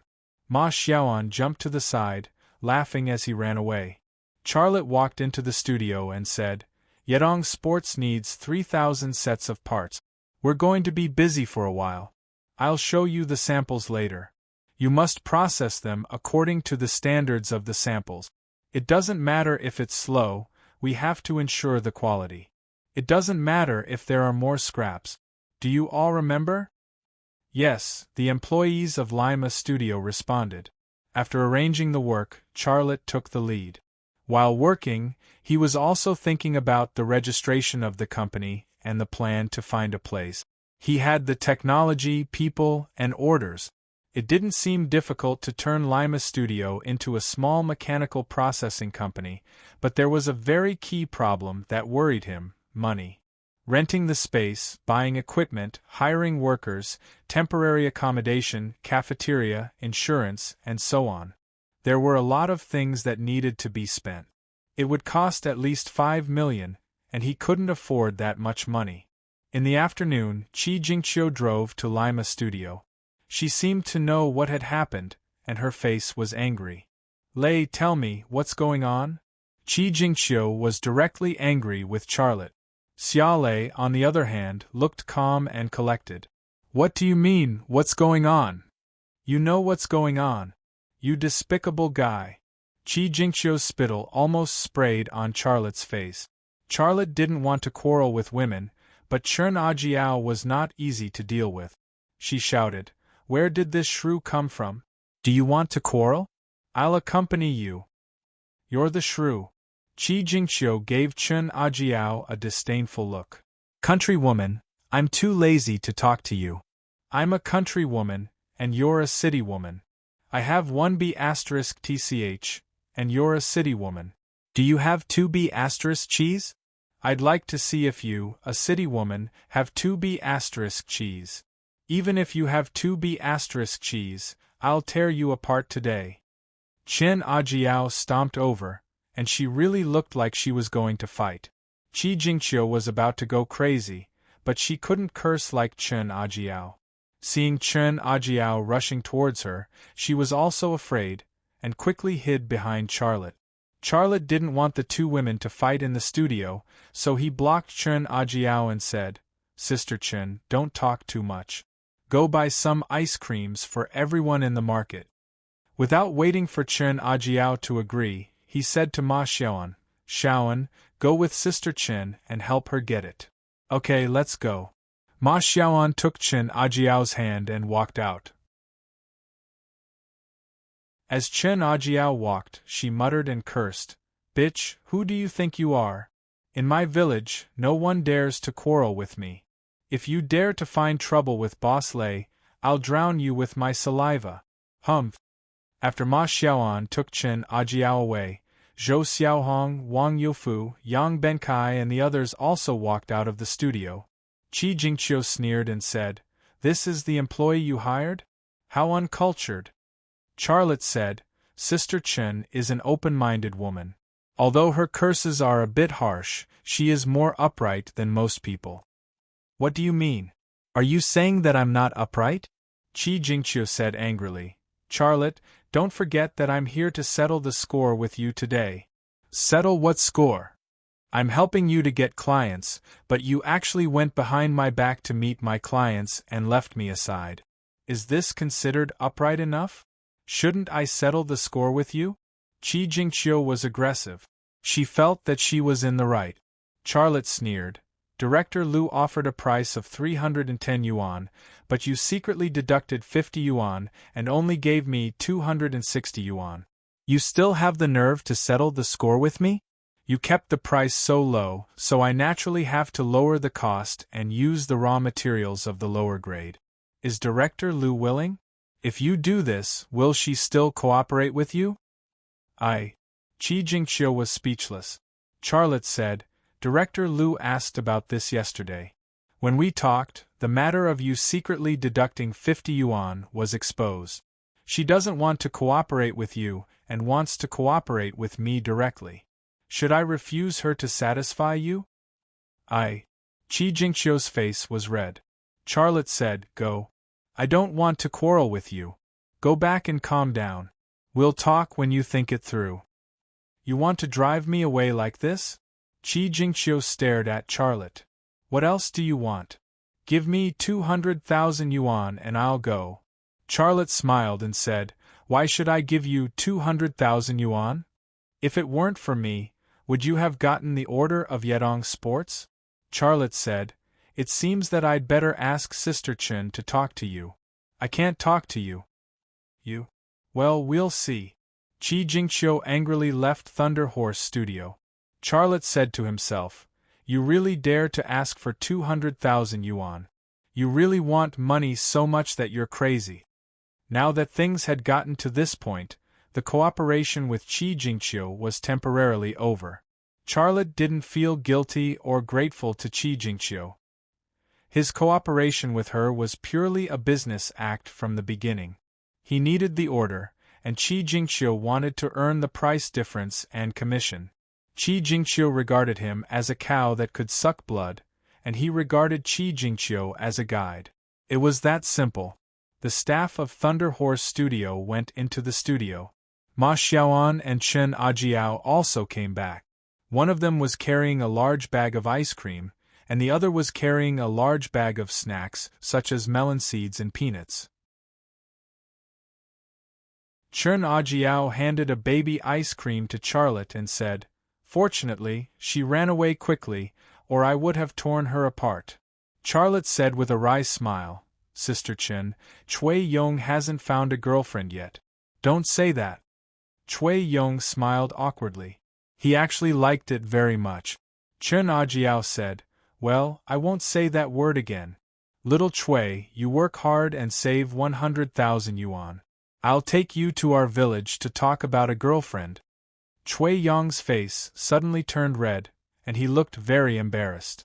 Lazy, after this incident, Qi Jingqiu will definitely not give us any more orders, right? Ma Xiaoan said. Charlotte said, You can rest assured that she only cares about money. If she encounters a job that others can't afford, she will definitely come to us again. You can rest assured about that. Brother Lazy, do you still want to cooperate with that kind of woman? Zhou Xiaohong looked at Charlotte worriedly. Charlotte said with a smile, Business is business, people are people. The United States had a war with our country, and now we are the biggest trading partners, right? Zhou Xiaohong smiled shyly. I don't understand these big principles, but I believe that Brother Lazy's decision is definitely right. Charlotte said, You don't have to worry about Qi Jingqiu's matter. I will handle it well. After eating the ice cream, work hard. I won't treat you badly. I want you all to become rich. The studio was suddenly filled with laughter. If someone else said this, they wouldn't believe it. But since it was Charlotte who said it, they didn't doubt it at all. Charlotte had established a considerable prestige and integrity in their hearts. Ring ring ring, ring ring ring. Just as he finished the baby ice cream in his hand, Charlotte received a call from Lu Ying. Lazy, are you free tonight? Lu Ying's voice was very friendly. I'm free, Sister Lu. What's up? Charlotte said politely. Lu Ying said, Here's the thing. There's a party tonight, and I want you to accompany me. What party? Charlotte asked. Lu Ying said, We are friends in the same circle. I didn't want to trouble you, but after what happened last night, I'm worried that the thief will cause me trouble again, so, Charlotte said with a smile, No problem. What time? 7 o'clock. I'll wait for you at home, Lu Ying said happily. Charlotte said, Okay, I'll come to your house at 7.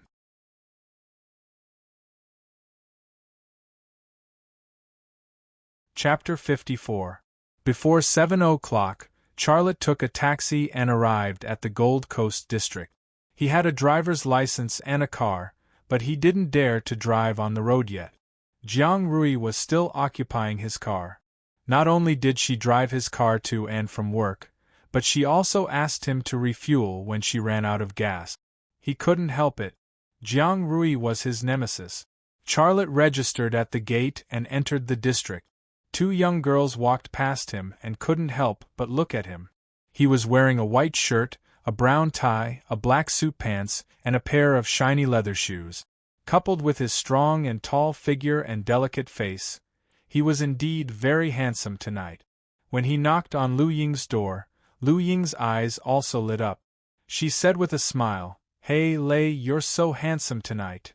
Charlotte smiled and said, "Sister Lu, you're also very beautiful." Lu Ying was wearing a black evening dress with a low chest and a bare back. There was a beautiful white scene in front of her, and there was also a beautiful white scene in the back. Coupled with the graceful curves formed by her full buttocks and slender waist, she was not only beautiful but also sexy tonight. Charlotte's praise seemed to make Lu Ying very comfortable. She smiled. Her smile was sweet and charming, with an indescribable charm. "Sister Lu, I don't know anyone in your circle of friends. You have to take care of me when we get there," Charlotte said with a smile. Lu Ying patted Charlotte's shoulder gently. "Don't worry. I'll introduce a few friends to you. It'll help your career." "Thank you," Charlotte said. This was actually the reason why he was willing to accompany Lu Ying to the party. He needed to build his own circle of friends, and such a party was an opportunity. "Look at you, you're being polite with me again, aren't you? Let's go and get the car." Lu Ying walked to the garage. A few minutes later, an Audi Q7 drove out of the gate of the Gold Coast district and then headed in the direction of the sea. The place they were going to was a private club called the Heroes Club. The people who went in and out of that place were either rich or respectable, and they were all prominent people in Haiju City. "Sister Lu, have you found any suspicious people around you?" Charlotte asked as the car entered the highway around the city. Lu Ying shook her head. "After you reminded me last night, I carefully observed the people around me when I went to the office today. But I don't have any experience in this area. Even if that person walked around me 8 times, I wouldn't know," Charlotte said. "If the thief was sent by someone close to you, he must have hidden himself by now. It's normal that you didn't notice. You'd better be careful during this period of time. Don't give them any opportunities to take advantage of." "Yes." Lu Ying nodded and smiled at Charlotte. "With you by my side, I won't be worried or afraid." When my husband was still alive, I didn't have these troubles. Now that I'm a woman with a child, sometimes I really feel tired. Charlotte comforted her. "Don't worry. If there's anything you need me to do, just let me know." As they chatted, the Audi Q7 got off the highway and continued driving towards the sea. Finally, they arrived at the Ensemble of Heroes. It was located on a small peninsula with 3 sides facing the sea. The main building was built on a hill that was 300 meters above sea level. It could be seen from afar. The green tiles, red walls, and pavilions made it look like an ancient emperor's palace.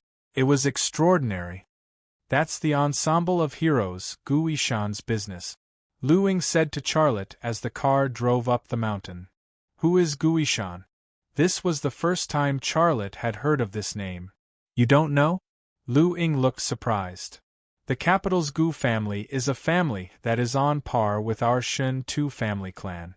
Their strength is about the same. In the field of real estate they are competitors." Charlotte smiled embarrassedly. "Sister Lu, I'm just a nobody. How could I know such a big shot? It's because of you that I can come here to broaden my horizons. To tell you the truth, although I was born and raised here, this is the first time I've come to this place. I've never even heard of it before." Lu Ying released her right hand that was holding the gear lever. However, she stretched it out and patted Charlotte's thigh. Then, she placed it on Charlotte's thigh and did not move it away. Charlotte suddenly became nervous and embarrassed. He did not know why she did not say anything after he said those heartfelt words. Instead, she reached out her hand to touch his thigh. He really could not understand. His words did not have the slightest intention of teasing or seducing her, right? However, Lu Ying took away the hand that was placed on Charlotte's thigh. She smiled and said, "Lazy, don't belittle yourself. You are smart and you are hard-working. Sister has high hopes for you. Who knows, in a few years or 10 years, you might have your own listed company and a private clubhouse like this." Charlotte smiled. "I don't dare to think about that. I just want to lead a better life. I'm not that ambitious." Do you have a girlfriend? No. Charlotte said. Right at this instant, Shintu Tianin's face actually floated up into appearance within his mind, and it was peerlessly cold and unapproachable. After Lu Ying got the answer, she did not ask anything else. She did not say anything else. She just concentrated on driving. The Audi Q7 climbed up the hill and arrived at the parking lot. The parking lot was full of luxury cars. Ferrari, Bugatti, Bentley, Rolls-Royce, Mercedes-Benz, BMW. In front of these luxury cars, Lu Ying's Audi Q7 was like a car driven by a migrant worker. It was of the lowest grade. Seeing these luxury cars, Charlotte could not help but sweat in his heart. He said, "If I drove my Great Wall H6 here, the security wouldn't even let me through the door, right? Let's go. Let's go in." Lu Ying got out of the car. Charlotte also got out of the car and followed Lu Ying to a palace-like hall. The path in front of the hall was covered with a red carpet. On the left was a row of young and handsome male ushers, and on the right was a row of young and beautiful female ushers. This was the first time Charlotte had seen such an extravagance, and he was secretly nervous. Lu Ying gently held on to Charlotte's arm and whispered into his ear, "It's my first time attending such an event, so I'm a little nervous. Don't worry, I'm here." Charlotte felt much better. He responded softly and followed Lu Ying into the hall. The hall was spacious and decorated in an ancient style. All the tables and chairs were made of gold-threaded phoebe, emitting a dark golden light. Gold-rimmed phoebe was a type of wood that could only be found in Sichuan.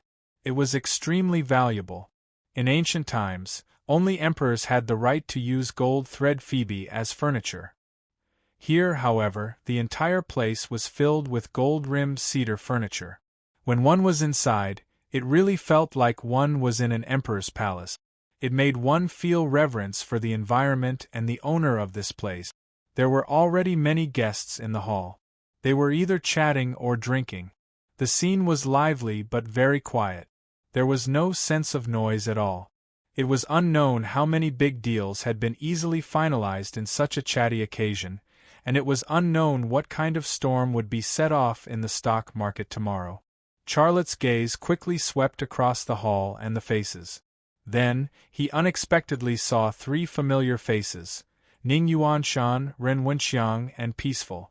When he saw the three of them, they were talking softly in a corner of the hall. The atmosphere seemed very harmonious. "Is there anyone you know?" Lu Ying asked softly. Charlotte said, "Yes, over there." He pointed. "Do you see them? They are the chairman of Dongfang Heavy Industry, Ning Yuanshan, and his niece, Peaceful. The young man next to her is called Ren Wenxiang, and he is from the Shintu Group. It is said that he is in charge of the Shintu Group's wind power station project."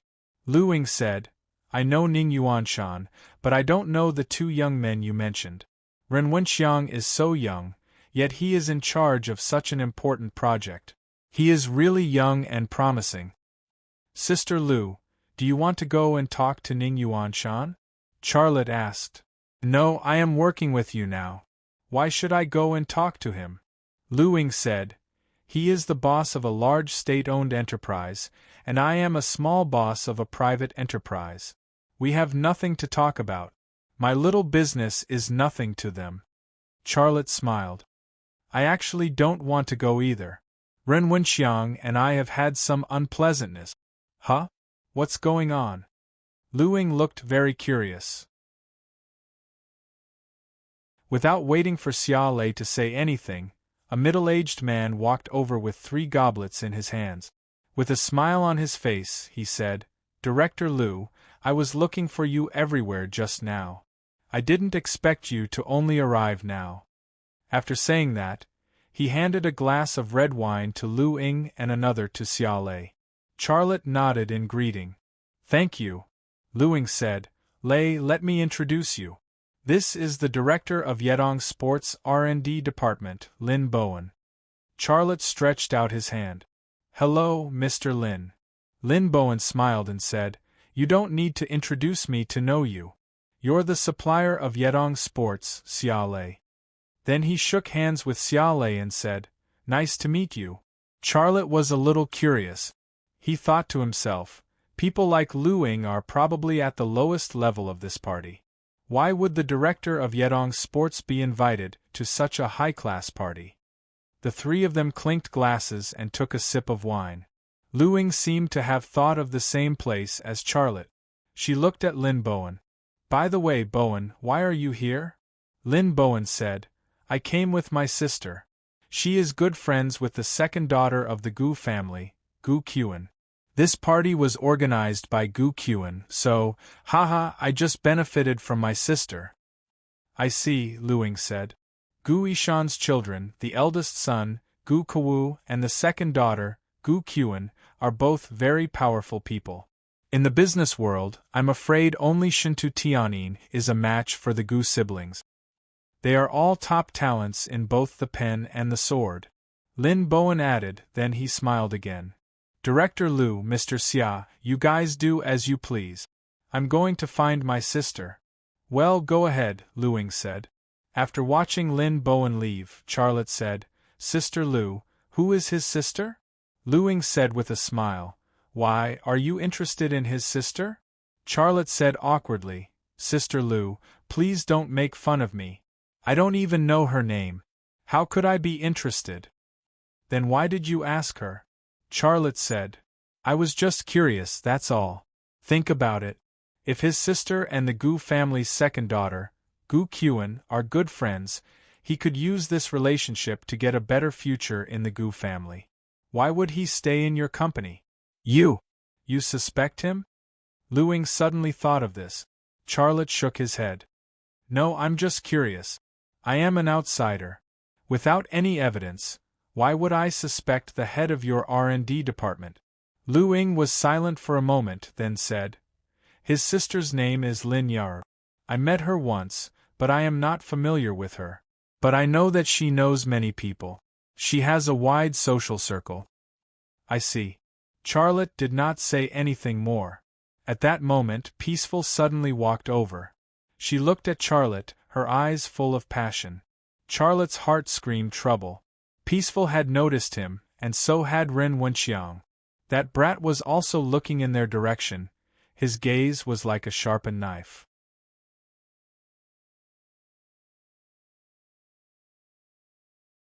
Chapter 55.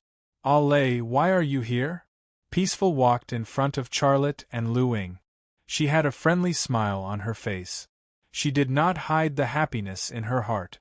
Charlotte smiled back. I came with Sister Lu. He introduced them and said, This is Lu Ying. Sister Lu, this is Peaceful. She is an archaeologist. She is very knowledgeable. Lu Ying and Peaceful shook hands and exchanged pleasantries. But Lu Ying did not seem interested in making friends with Peaceful. After chatting for a while, she said, You guys talk. I am going to find a friend. Okay, go ahead. After she said that, Charlotte did not want to follow. After Lu Ying left, Peaceful asked, Who is she? Charlotte said, A business friend. She has a sporting goods company. I am now her spare parts supplier. Impressive. I knew you would succeed, Peaceful said with a smile. I am really happy for you. Charlotte said, By the way, why are you here? Peaceful said, I came with my second uncle. I did not expect Ren Wenxiang to be here. Charlotte quickly understood why Ning Yuanshan brought Peaceful to this gathering. On one hand, it was because Peaceful's parents had asked him to give Peaceful and Ren Wenxiang a chance to interact. On the other hand, it was because of the cooperation between Dongfang Heavy Industry and the Shin Tu family's wind power station. Killing two birds with one stone. Why not bring Peaceful? Can you go out with me? Peaceful looked at Charlotte. I do not like the atmosphere here. Sure, let's go out for a walk. Charlotte actually wanted to stay in the lobby.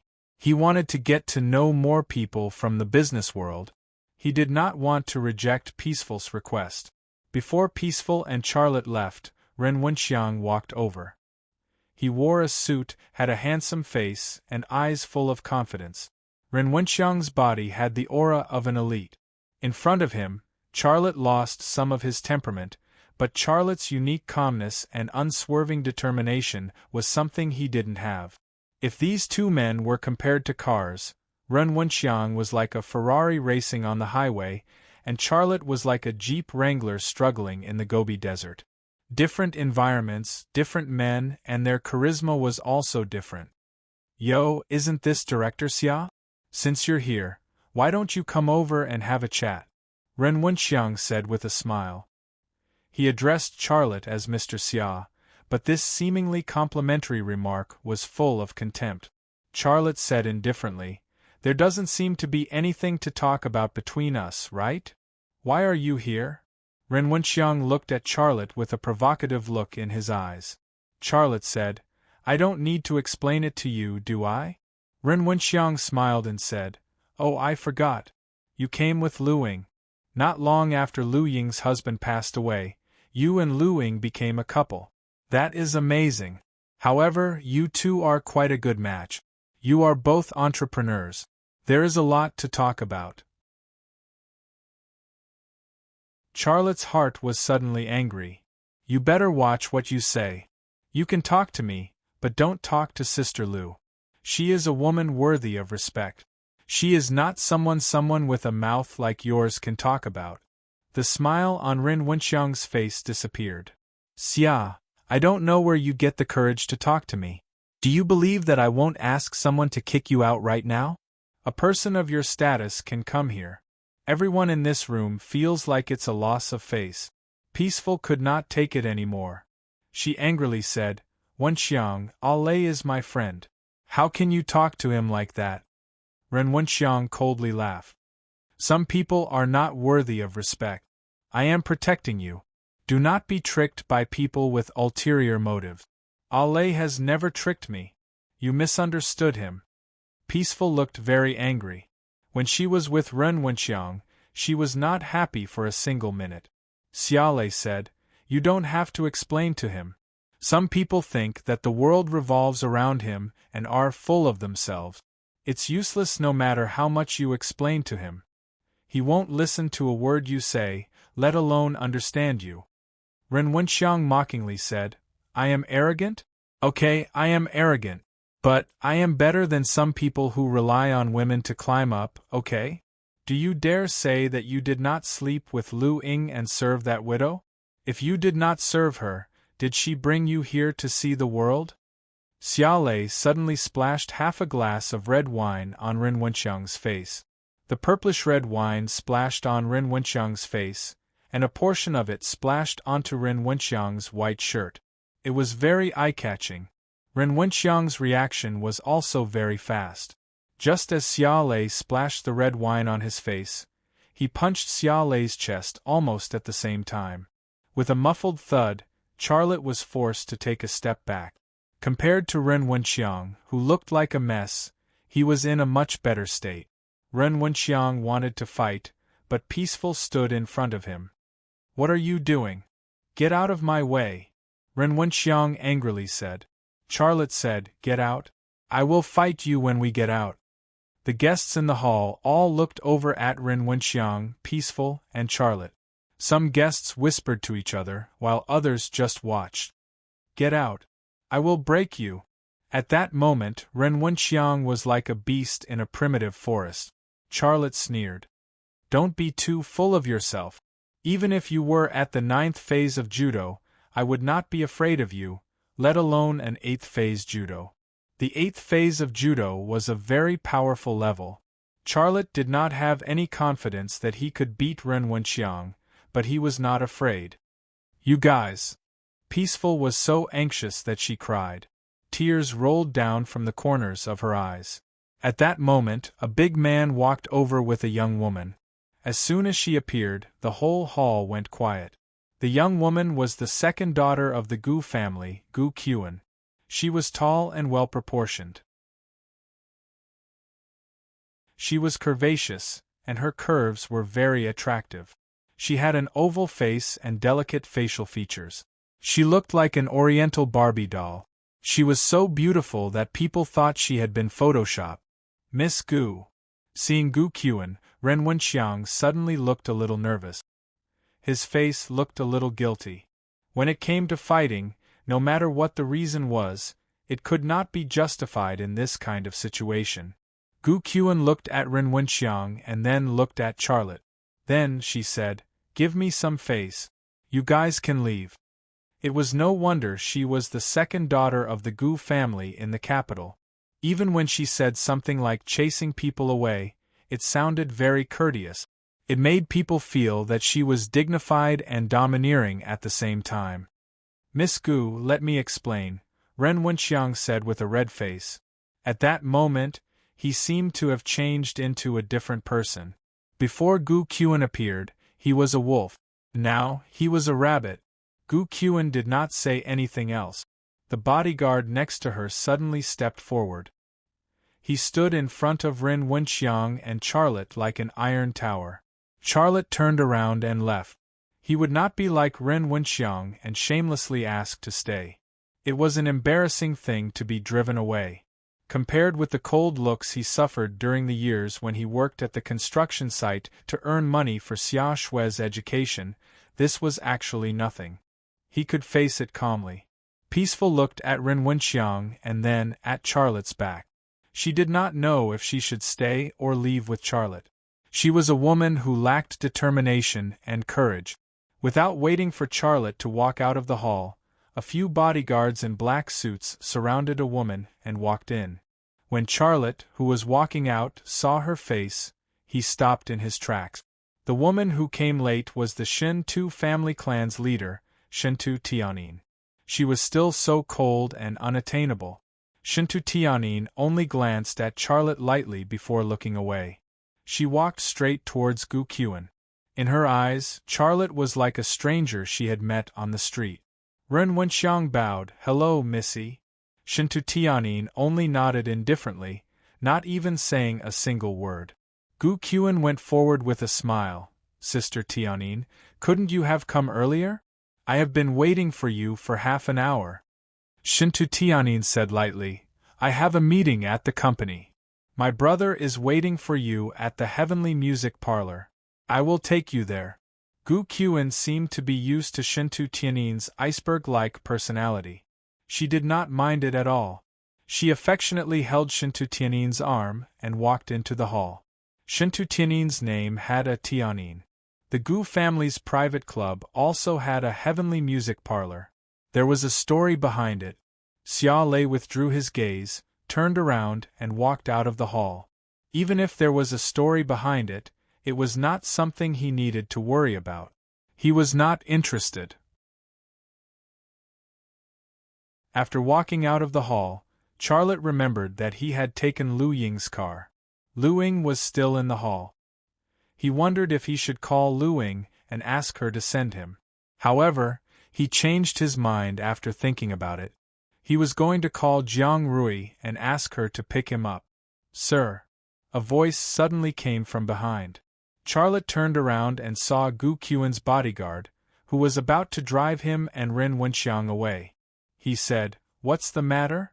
Gu Qian's bodyguard said, "Sir, you don't have to leave. My lady asked me to tell you that you can stay." "Why?" Charlotte was puzzled. Gu Qian's attitude was not like this just now. Gu Qian's bodyguard said, "Sorry, I don't know." Charlotte thought to himself, as soon as Shentu Tianin came, Gu Qian changed his attitude. This may be Shentu Tianin's intention. Ren Wenxiang did not come out either. Maybe it was because he was Shentu Tianin's man. "Should I stay or leave?" "Sir, please come in," Gu Qian's bodyguard said politely. Charlotte was still hesitating and could not make up his mind. At this time, Lu Ying's figure appeared at the door of the hall. She saw Charlotte and then waved to Charlotte. "Lei, come here. I have a new discovery." Charlotte's heart moved and he walked over. Gu Qian's bodyguard also turned and walked into the hall. He was just a messenger. He did not care whether Charlotte stayed or left. As soon as Charlotte approached, Lu Ying pulled him aside and said nervously, "I just received a text message. Someone threatened me." "Who threatened you?" Charlotte was surprised. "I don't know. Take a look." Lu Ying handed the phone to Charlotte. Charlotte saw the text message. Buy the things your husband left for 10 million yuan. Otherwise, I can't guarantee that nothing will happen to your son. After reading this text message, Charlotte suddenly became angry. This guy can't steal it, so he used this kind of method to buy it. He's too lawless. Sister Lu, have you called the police? Lu Ying looked hesitant. Not yet. I'm thinking, if I call the police and they really do something to my son,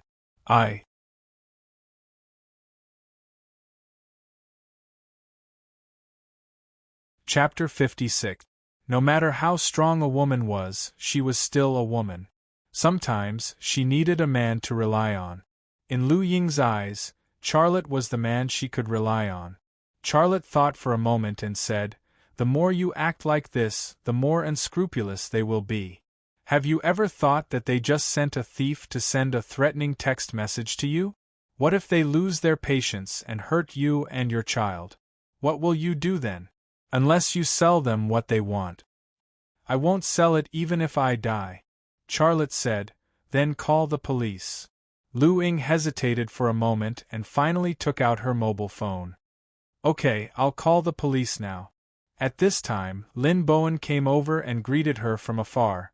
"President Lu, I have a friend who wants to meet you. I wonder if you would like to meet him?" Charlotte gave Lu Ying a wink. Lu Ying also understood and put away her mobile phone. Lin Bowen said again, "He's over there. President Lu, I'll take you there." "What does he do?" Lu Ying didn't want to go. Lin Bowen, who was very observant, explained, "He's in the retail industry. He has chain supermarkets and brand stores all over the country. I think it's good for our company if you get to know her." Hearing this, Lu Ying was a little tempted. She looked at Charlotte as if she was asking for Charlotte's opinion. Charlotte said, "Sister Lu, you go. Don't worry about me. Then wait for me. I'll be back soon." Lu Ying left with these words and followed Lin Bowen. The person who talked to Lu Ying was a fat middle-aged man in his early 40s. He was wearing an expensive Patek Philippe watch and a valuable jade necklace around his neck. He gave the impression that he was a rich and powerful man. When Charlotte looked over, Lin Bowen left the table and walked to a young woman. The young woman looked somewhat similar to Lin Bowen. She was wearing a hollowed-out long dress. She was sexy and beautiful. She was a very eye-catching woman. Charlotte's heart skipped a beat. Is that woman Lin Bowen's sister, Lin Yara? What will they talk about? Curious, Charlotte's eyes locked on Lin Bowen and the young woman, and he read their conversation with his lips. "Brother, who's that brat beside Lu Ying?" Sure enough, it was Lin Bowen's sister, Lin Yara. She glanced at Charlotte. Charlotte avoided her gaze in time, then changed his angle and continued to lock on to her and Lin Bowen, using his lips to read the conversation between the brother and sister. Lin Bowen said, "He's just a poor guy with a studio. Lu Ying signed a long-term contract with him to supply spare parts." "Was he the one who helped Lu Ying retrieve the design documents?" Lin Yaru asked. "It's him. If it wasn't for him, we wouldn't be so passive," Lin Bowen said. After deciphering Lin Bowen's words, Charlotte's heart suddenly trembled. This Lin Bowen really had a problem. "He's already urging us. We have to get it done quickly. We can't fail again this time," Lin Yaru said. "Don't worry, a widow and a young brat are no match for us." As he spoke, Lin Bowen's eyes fell on Lu Ying and the middle-aged man. Charlotte's heart skipped a beat. He also shifted his gaze to the corner where the middle-aged man and Lu Ying were sitting. Lu Ying was sitting with her back to him. He couldn't see her face, so he couldn't read her lips. The middle-aged man was facing him, so he could see his face and read his lips. "Director Lu, it's not that I'm boasting, but if you let me sell your products with the sales channels I have now, it won't be a problem at all. To tell you the truth, I'm currently building large shopping centers in Minkuan City and Shudu City to develop the Western market. When the time comes, your products will also sell well in the Western region." The middle-aged man boasted, spittle flying everywhere. Charlotte secretly said in his heart, "This guy, the most important product of Yedong Sports is the surfboard. Will that thing sell well in the western region? Will the consumers buy it to surf in the mountains? This is a flaw. Why didn't Sister Lu notice it?" At this time, the middle-aged man poured Lu Ying a glass of wine and said with a smile on his face, "Director Lu, let's have another toast for our cooperation." Charlotte couldn't see Lu Ying's face, nor could he hear her voice, but he saw her raise the glass. He suddenly realized something. His left eye fell on the wine glass that Lu Ying raised. The wine glass was instantly teleported to his eyes and then enlarged. The scarlet wine contained some light-colored powder that was difficult to see with the naked eye. The powder was quickly dissolving, and the undissolved powder settled at the bottom of the glass, forming a thin layer of sediment. The wine also had sediment, but the color was purplish-red, not like the light white color. It was obvious that the wine had been drugged. A woman who had been drugged would not react normally no matter what people said to her. Charlotte quickly walked over, but before he could reach the corner, Lu Ying drank the glass of red wine. The middle-aged man got up and came to Lu Ying's side. He reached out to help her up and said, "Director Lu, you're drunk. Let me take you back." Lu Ying was helped up by the middle-aged man. She was mumbling something, but it couldn't be heard clearly. Several respectable guests next to them looked at them with disdain. It was very shameful to be drunk at such a high-class banquet. Lin Bowen suddenly saw Charlotte walking over quickly. He greeted him with a smile and said, "Mr. Xia, I'm waiting for you. Let's go over there and have a chat." Charlotte moved his feet and deftly went around Lin Bowen. Lin Bowen reached out to grab him, but he was half a beat too late. In the blink of an eye, Charlotte had already walked to Lu Ying's side. He reached out and grabbed Lu Ying's other hand, not letting the middle-aged man take her away. The middle-aged man looked at Charlotte in surprise, and his face instantly became gloomy. Charlotte smiled and said, "Mister, leave her to me." "Who are you?" the middle-aged man asked. Charlotte's expression was normal, and he maintained a kind expression. "I'm her brother. We came together. She's drunk, so I'll take her back. Is there a problem?" "You." The middle-aged man was naturally unwilling, but he couldn't find an excuse to take Lu Ying away. When a woman was drunk, it was normal for her brother to take her home. It was not normal for a man who got her drunk to take her away. The middle-aged man unwillingly let go of Lu Ying's hand, but he looked at Lin Yaru. Lin Yaru and Lin Bowen both walked over. Lin Yaru looked at Charlotte, and a charming smile appeared on her face. "You must be Charlotte, Mr. Xia? I've often heard Sister Lu mention you. It's rare for you to attend such a banquet. You don't want to leave so early, do you? How about this, you leave Sister Lu to me, and I'll take her to the lounge to rest. I'll also make her some sour plum soup to sober up." With that, Lin Yaru went to help Lu Ying. At this time, Lu Ying muttered, "I want to go home." "Haha. So many stars," Charlotte said. "Did you hear that? Sister Lu said she wants to go home. That's it, I'll take her home. I don't want to stay at this banquet."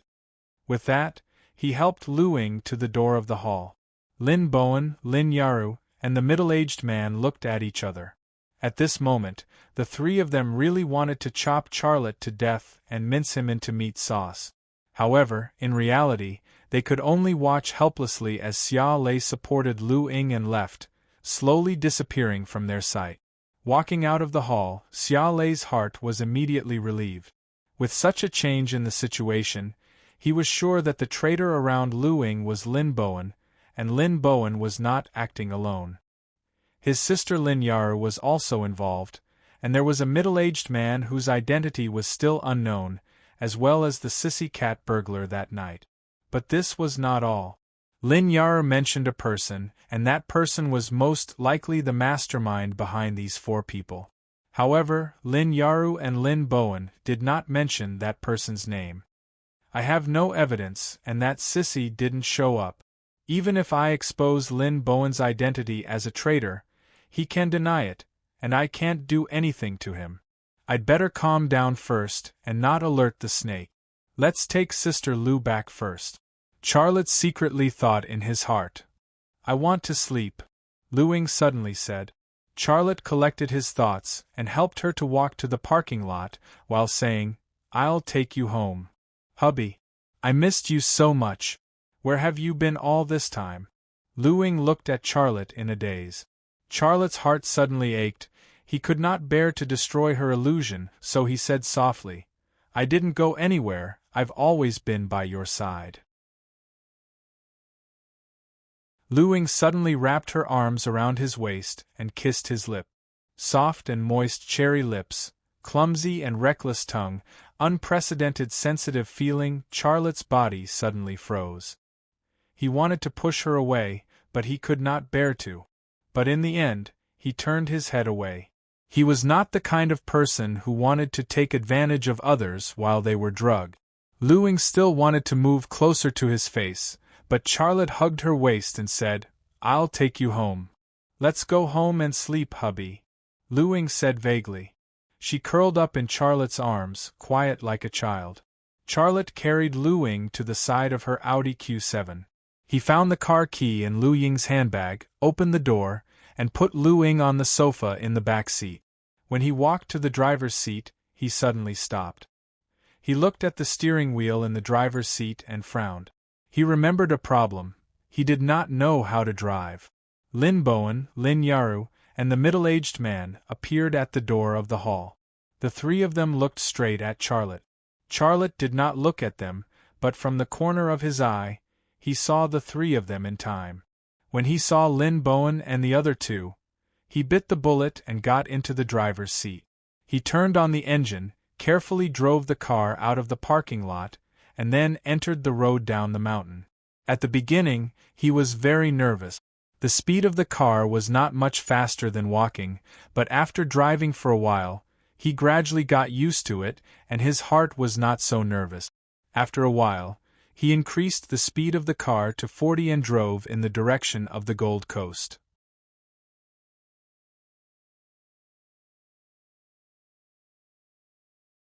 Chapter 57. Fortunately, there were few cars on the road at night, so Charlotte finally drove Lu Ying's car safely to the Gold Coast. However, it took him more than an hour to drive, which should have only taken half an hour. Lu Ying was already asleep. Her breathing was steady, and there was no obvious drug reaction.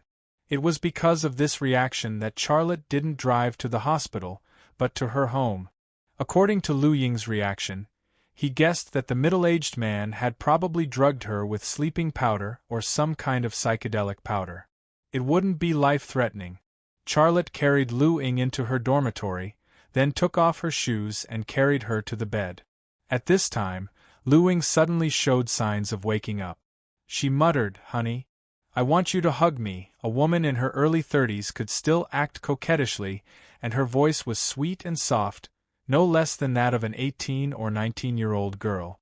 Coupled with her beautiful face that was rosy and fair, tender skin, and attractive curves, Charlotte almost couldn't help but give her a hug. However, Charlotte resisted in the end. After putting Lu Ying on the bed, he found her cell phone in her handbag. The text message was still there, so he called the number that sent the text message. "Sorry, the number you have dialed does not exist." There was a system notification on the cell phone. Charlotte wasn't surprised by this situation. It was impossible for the other party to send such a text message with a cell phone that could be traced to his identity. Charlotte sat on the edge of the bed, feeling a little uncertain. Should I call the police, or wait for the other party to contact me next time? If the other party sent such a threatening text message to Lu Ying, they must have expected the possibility of Lu Ying calling the police. However, they still sent it, which meant that they weren't afraid of Lu Ying calling the police. However, if he didn't call the police and waited for the other party to contact him next time, it would be too passive.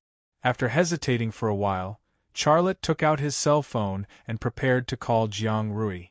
Although Jiang Rui wasn't in charge of this case, she was from the same branch after all. With her help, the situation would be much better. But just as Charlotte opened the contact page, someone suddenly appeared on his back. His back was pressed tightly by a soft object, and a pair of hands wrapped around his neck, hugging him tightly. A cherry-like mouth appeared beside his ear, and she said to him, "Hubby? Why aren't you sleeping yet? How long do you want me to wait?" In that instant, Xia Lei's entire body tensed up, and the fabric of his pants seemed to have shrunk. "Hubby!" Lu Ying's cherry lips were almost touching Charlotte's earlobe. Charlotte could not hold on any longer. He leaned his back and placed Lu Ying, who was on his back, on the bed. Then, he used his hands to support himself and escaped from Lu Ying's entanglement. Lu Ying wriggled on the bed like a boneless fish. Her mouth was muttering something, but she probably didn't even know what she said. As she wriggled, her skirt opened wide, revealing her skin. It was an indescribable, mature and seductive feeling. Charlotte smiled bitterly and shook his head. He took his phone and left her room. He didn't dare to stay in her room anymore. She had always treated him as her husband and wanted him to sleep with her no matter what. It would be troublesome if he couldn't control himself and really became her husband.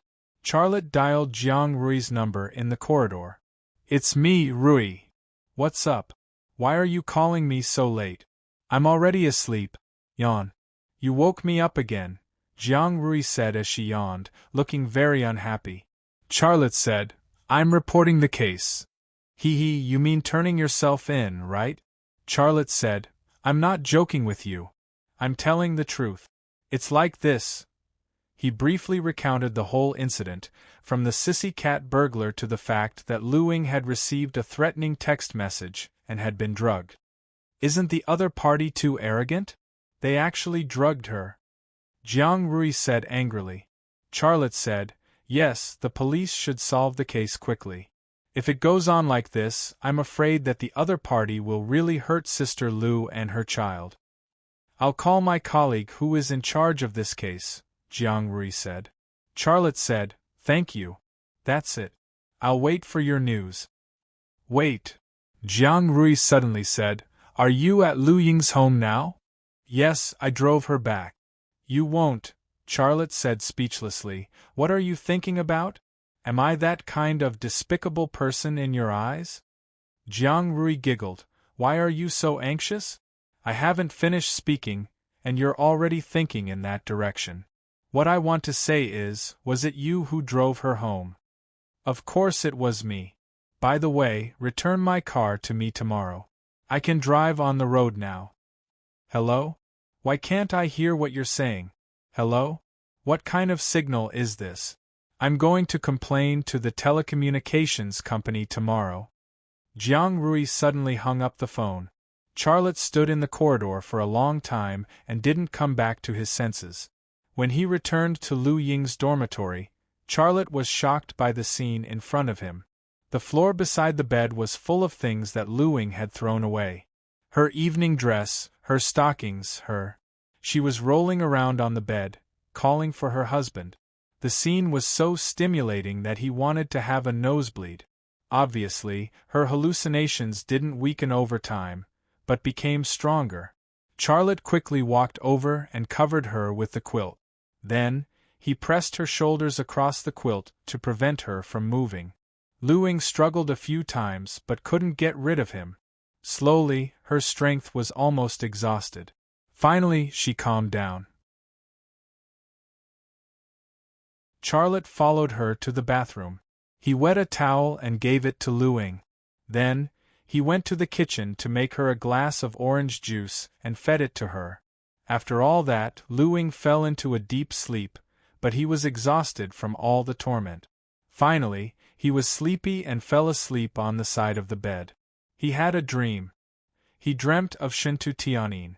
She was holding his hand on a soft white cloud. The white cloud floated, flew over the mountains, flew over the sea, and finally landed on a green meadow. She and he rolled together, rolling and rolling. Sometimes he was on top of her, and sometimes she was on top of him. They looked very intimate. At one time, she moved her small mouth and whispered something in his ear. Her cheek rubbed against his cheek. That feeling was ticklish, lazy? A woman's voice. Hee, don't be like this. It's very ticklish. Hee. Charlotte muttered. Did you take off my clothes? A woman's voice. Aren't you still wearing clothes? You. Which eye of yours saw me wearing clothes? A woman's voice. This was an inexplicable conversation in a dream and outside of a dream. Charlotte suddenly woke up. When he opened his eyes, he saw Lu Ying sitting on the bed. She was using the quilt to cover her chest. Under the corner of the quilt, a long white leg could be seen. Looking up, he could see her small waist. She didn't even have a rope on her body, let alone clothes. Lu Ying was looking at him with a strange look. She stared at him without even blinking, as if she wanted to see through his heart and find out the truth that she didn't have clothes. Their eyes met, and there was a long silence. The atmosphere in the dormitory was also extremely awkward. Lazy you. Lu Ying broke the silence. What did you do to me? Charlotte immediately became nervous. He quickly explained, Sister Lu, don't misunderstand. I didn't do anything. Really? Then why am I lying on the bed? And my clothes? Did they fly away by themselves? It was very strange. Lu Ying suspected that she had been drugged, but her reaction was very calm. She didn't make a scene, nor did she cry. Charlotte didn't have the mood to observe these subtle details. He braced himself and explained, Do you remember that Lin Bowen took you to see a person? That middle-aged man drugged you. He wanted to take you away, but I stopped him. I took you home. You had some reaction to the drug. That. You took off your clothes yourself. I didn't dare to put them on you. Lu Ying frowned. She seemed to be trying to recall everything that happened last night.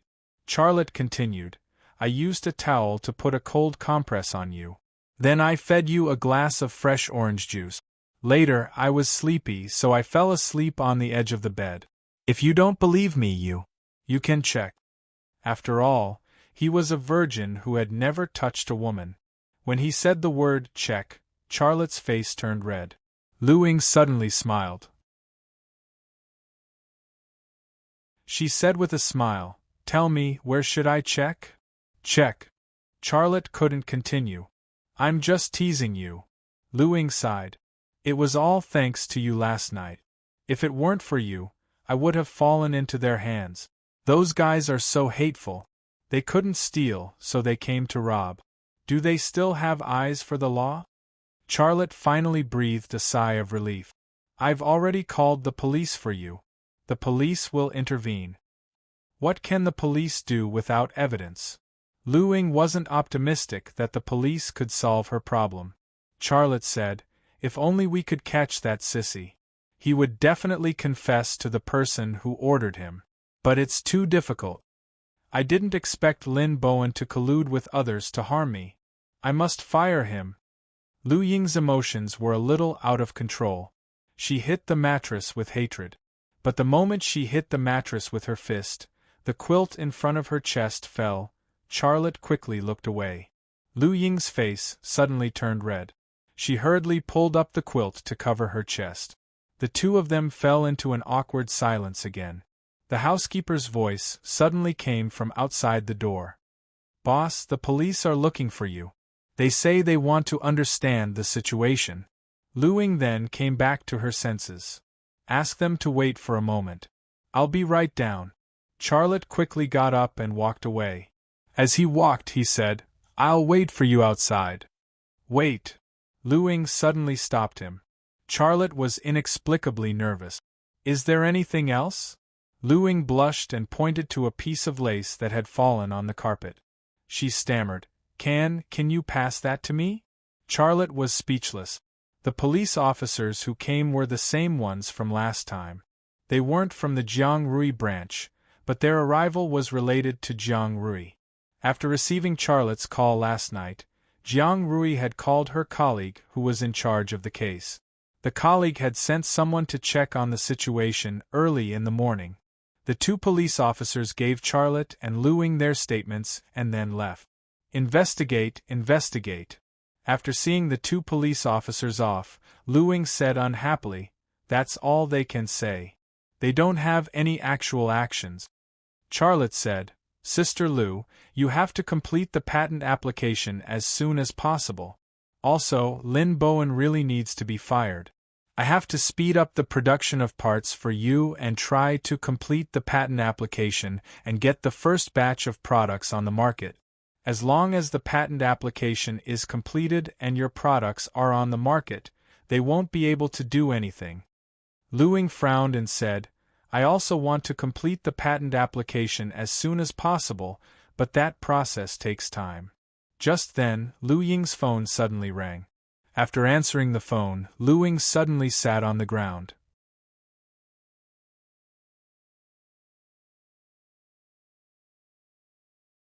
Chapter 58. The phone call was from Lu Ying's secretary. She said two things. Lin Bowen used her name to gather the shareholders and announced that someone would be buying Yedong Sport. The second thing was that there was a problem with the patent office. The patent office rejected her patent application on the grounds that the application materials were incomplete and asked her to prepare the application again. Just one phone call and two things had crushed Lu Ying like two mountains. Why? Why? On the way to Yedong Sports, Lu Ying kept repeating this sentence. Her tears never stopped. Her husband was dead, and the fruits of his labor were about to be taken away. What's worse was that her position in the company was in danger. Faced with these things, she was already on the verge of collapse. Charlotte comforted her. "Sister Lu, don't worry. Maybe it's not as bad as you think. Maybe the materials are incomplete. You can just prepare the application again." Lu Ying cried, "Don't comfort me." Sob. "Someone must have used his connections to suppress me and prevent the patent application from going through." Sob. "That guy might have gotten what he wanted. Now he's asking Lin Bowen to gather the shareholders to force me to step down. Why is my life so bitter? Lei, tell me, what's the point of living?" Charlotte's heart was also sad and his eyes were a little wet. "Don't cry. No matter what difficulties you face, don't give up. You're not alone. I'll face it with you. Don't do stupid things. Even if you don't think about yourself, you have to think about your child, right?" Lei sobbed. Lu Ying was already sobbing. The Audi Q7 sped on the street, obviously exceeding the speed limit. But at this time, Lu Ying and Charlotte didn't care about it. When Lu Ying calmed down, Charlotte thought about it and finally picked up his phone. He wrote a text message and sent it. Lu Ying drove the Audi Q7 to a factory in the suburbs. The factory wasn't big. The office building and factory buildings were still very new. At first glance, it was obvious that it was a young factory. This factory was the heart and soul of Lu Ying's husband, Yedong Sports. When Lu Ying and Charlotte got out of the car, many workers looked at Lu Ying and Charlotte strangely. After entering the office building, Charlotte also noticed that many employees were quietly discussing something. He didn't read his lips to decipher what the employees were gossiping behind his back, because he could guess that it had something to do with Lin Bowen gathering the shareholders to impeach Lu Ying. Lu Ying pushed open the door of the conference room. Several shareholders were sitting in the meeting room, and Lin Bowen was standing in the head of the table. There was also an unexpected guest, Lin Bowen's sister, Lin Yar. The moment the door of the conference room was violently pushed open by Lu Ying, everyone's eyes gathered on her and Charlotte behind her. Lu Ying walked in, and Charlotte followed her. "Chief Lu is here." Lin Bowen put on a fake smile and said, "Find yourself a seat. You came just in time. I'm about to announce a very important news." He occupied Lu Ying's seat, but he let Lu Ying find herself a seat. He seemed to have regarded him as the boss of Yedong Sports. Lu Ying was so angry that her face turned ashen. She angrily walked in front of Lin Bowen, slammed the table, and then pointed to the door and shouted, "Lin Bowen, you're fired! Get out of here!" Lin Bowen didn't even move. He sneered and said, "You're firing me? You have to ask them if they agree." Lu Ying suddenly realized something. She looked at the shareholders, and her eyes were full of disappointment and resentment. The shareholders avoided Lu Ying's gaze, not because they felt guilty, but because they wanted to avoid her. Lin Bowen sneered and said, "Lu Ying, I'll tell you the truth. Your best choice now is to sell your shares and leave with the money. Otherwise, you won't get anything." "You despicable person!" Lu Ying slapped him. Lin Bowen grabbed Lu Ying's hand and threw it away. He turned hostile and said, "Lu, you'd better be smart. Your patent application will never be approved in this lifetime. As long as you leave Yedong Sports, the patent application will be approved. You can't ruin the interests of all the shareholders because of you, right? Name your price. How much do you want for your 50% shares?" Lu Ying's tears rolled down again. "Director Lu, just sell it. You can still get a good price if you sell it now." A shareholder said, "That's right. As long as you stay in Yedong Sports, the patent application won't be approved. You can't make money, but we have to make money to support our families." A shareholder said, "If you don't sell it, then we'll sell it. Then this company will be finished. It's your husband's hard work. Can you bear to see it go to waste?" A shareholder said, "That's right. Sell it. With the money, you and your children can live a carefree life. As a woman, why do you work so hard? It's better to stay at home and take care of your children." A shareholder said. The 4 shareholders in the meeting room had the same opinion. They all wanted Lu Ying to sell her shares. If Lu Ying didn't sell it, they would sell their 50% shares and let Yedong Sports be finished. You. Lu Ying was so angry that she couldn't speak. Charlotte said aloud, "Who wants to buy Ms. Lu's shares? It's such a big deal. Shouldn't you show up and talk about it? What's the point of sending a dog to bark here?" "How dare you call me a dog?" Lin Bowen was furious. "It's me." A woman's voice suddenly came from the door.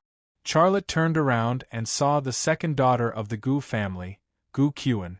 She was still as beautiful as ever. She was as exquisite as an oriental Barbie doll. She was very young, but she already gave people the feeling that she would never grow old. As soon as Gu Qian appeared, Charlotte understood everything. Just now, when he asked who wanted to buy Lu Ying's shares, he wanted to know who the mastermind behind the whole incident was. He originally thought that it would be very troublesome and that he would need to spend a lot of time and effort to lure out the mastermind. He didn't expect that as soon as he finished speaking, the mastermind would show up so openly. Gu Qian only said 2 words, but her meaning and attitude were very clear in front of everyone. "I'm the one who started this, what can you do about it?" Gu Qian walked into the conference room, followed by 2 tall and burly professional bodyguards. These 2 bodyguards maintained a distance of 3 steps from Gu Qian, as if they had practiced this countless times. No matter how Gu Qian walked, they always kept the same pace, not 1 step more, not 1 step less. They were very precise. "Second miss, please sit." Lin Bowen nodded and bowed as he stood to the side. Lin Yaru also walked over and greeted Gu Qian respectfully. In the face of the Lin siblings' goodwill, Gu Qian only nodded lightly and didn't even bother to say a word. The 4 shareholders of Yedong Sports all stood up and said respectfully, "Hello, second Miss Gu." This kind of attitude was as obedient as a grandchild. As the boss of Yedong Sports, Lu Ying had never seen this kind of attitude. As soon as Gu Qian appeared, Lu Ying's fighting spirit disappeared completely. She looked at Gu Qian with empty eyes, and her mind was also blank. Gu Qian sat down on the seat that was supposed to be Lu Ying's. She looked at Lu Ying and said with a smile, "Chief Lu, I don't care what you're thinking, because I don't care at all. I only have one goal in coming here, and that is to either buy out their shares or buy out your shares. I think it's more appropriate for you to leave, so state your price." Lu Ying didn't react at all. It was as if her soul had gone to another world.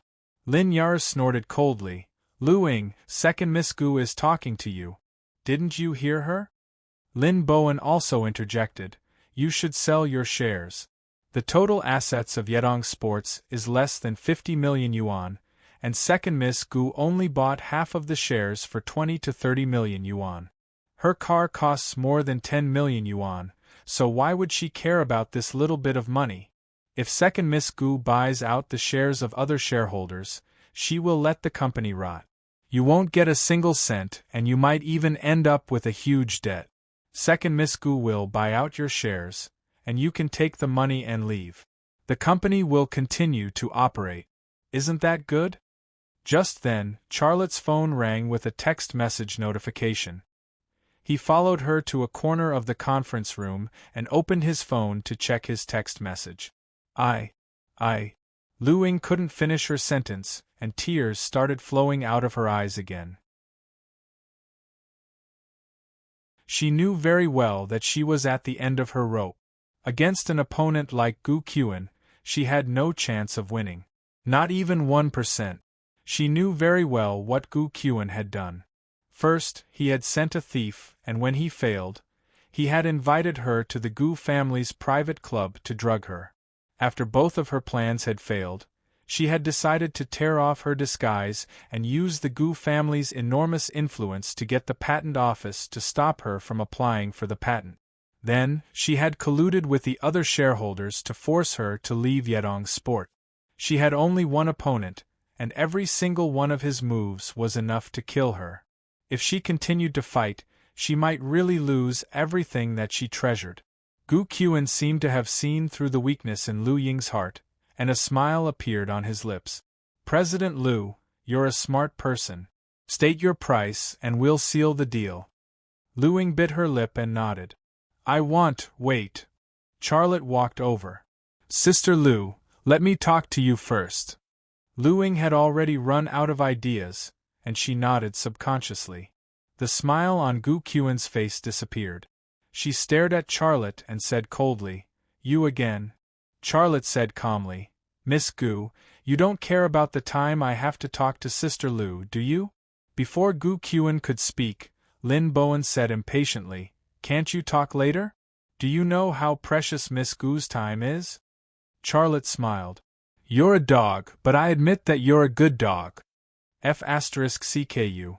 Lin Bowen couldn't help but curse. Gu Qian glanced at him, and Lin Bowen immediately shut his mouth. He was indeed a very good dog based on his reaction. Charlotte pulled Lu Ying aside and whispered in her ear, Do you trust me? Lu Ying was slightly stunned, and she looked a little unhappy. What do you mean by that? Why don't I trust you? We haven't known each other for a long time, but I treat you like my own brother. How can I not trust you? Charlotte whispered in her ear, That's not what I meant. If you trust me, let me help you deal with this matter. Lu Ying smiled bitterly, and tears almost rolled down her cheeks again. Lazy, at this point, what else can I do but compromise? Forget it, you can't help me with this matter. Just sell it to her. I'm sorry, but I'm afraid the contract I signed with you will be scrapped. She spoke pitifully, but Xia Lei smiled. He once again moved closer to Lu Ying's ear and whispered something inaudible. Lu Ying trembled and looked at Charlotte in surprise.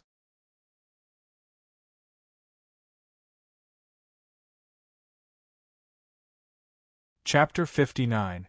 Are you done yet? Gu Qian quickly lost her patience. She waved her hand and one of the bodyguards behind her walked to her side. He opened his briefcase and took out 2 documents, placing them in front of her. She had even prepared the contract. In her eyes, Lu Ying was like a fish on a chopping board. She could chop her up however she wanted. Lu Ying said timidly, I'll let Charlotte represent me to talk to you. He's representing you? Gu Qian frowned slightly. Charlotte walked over.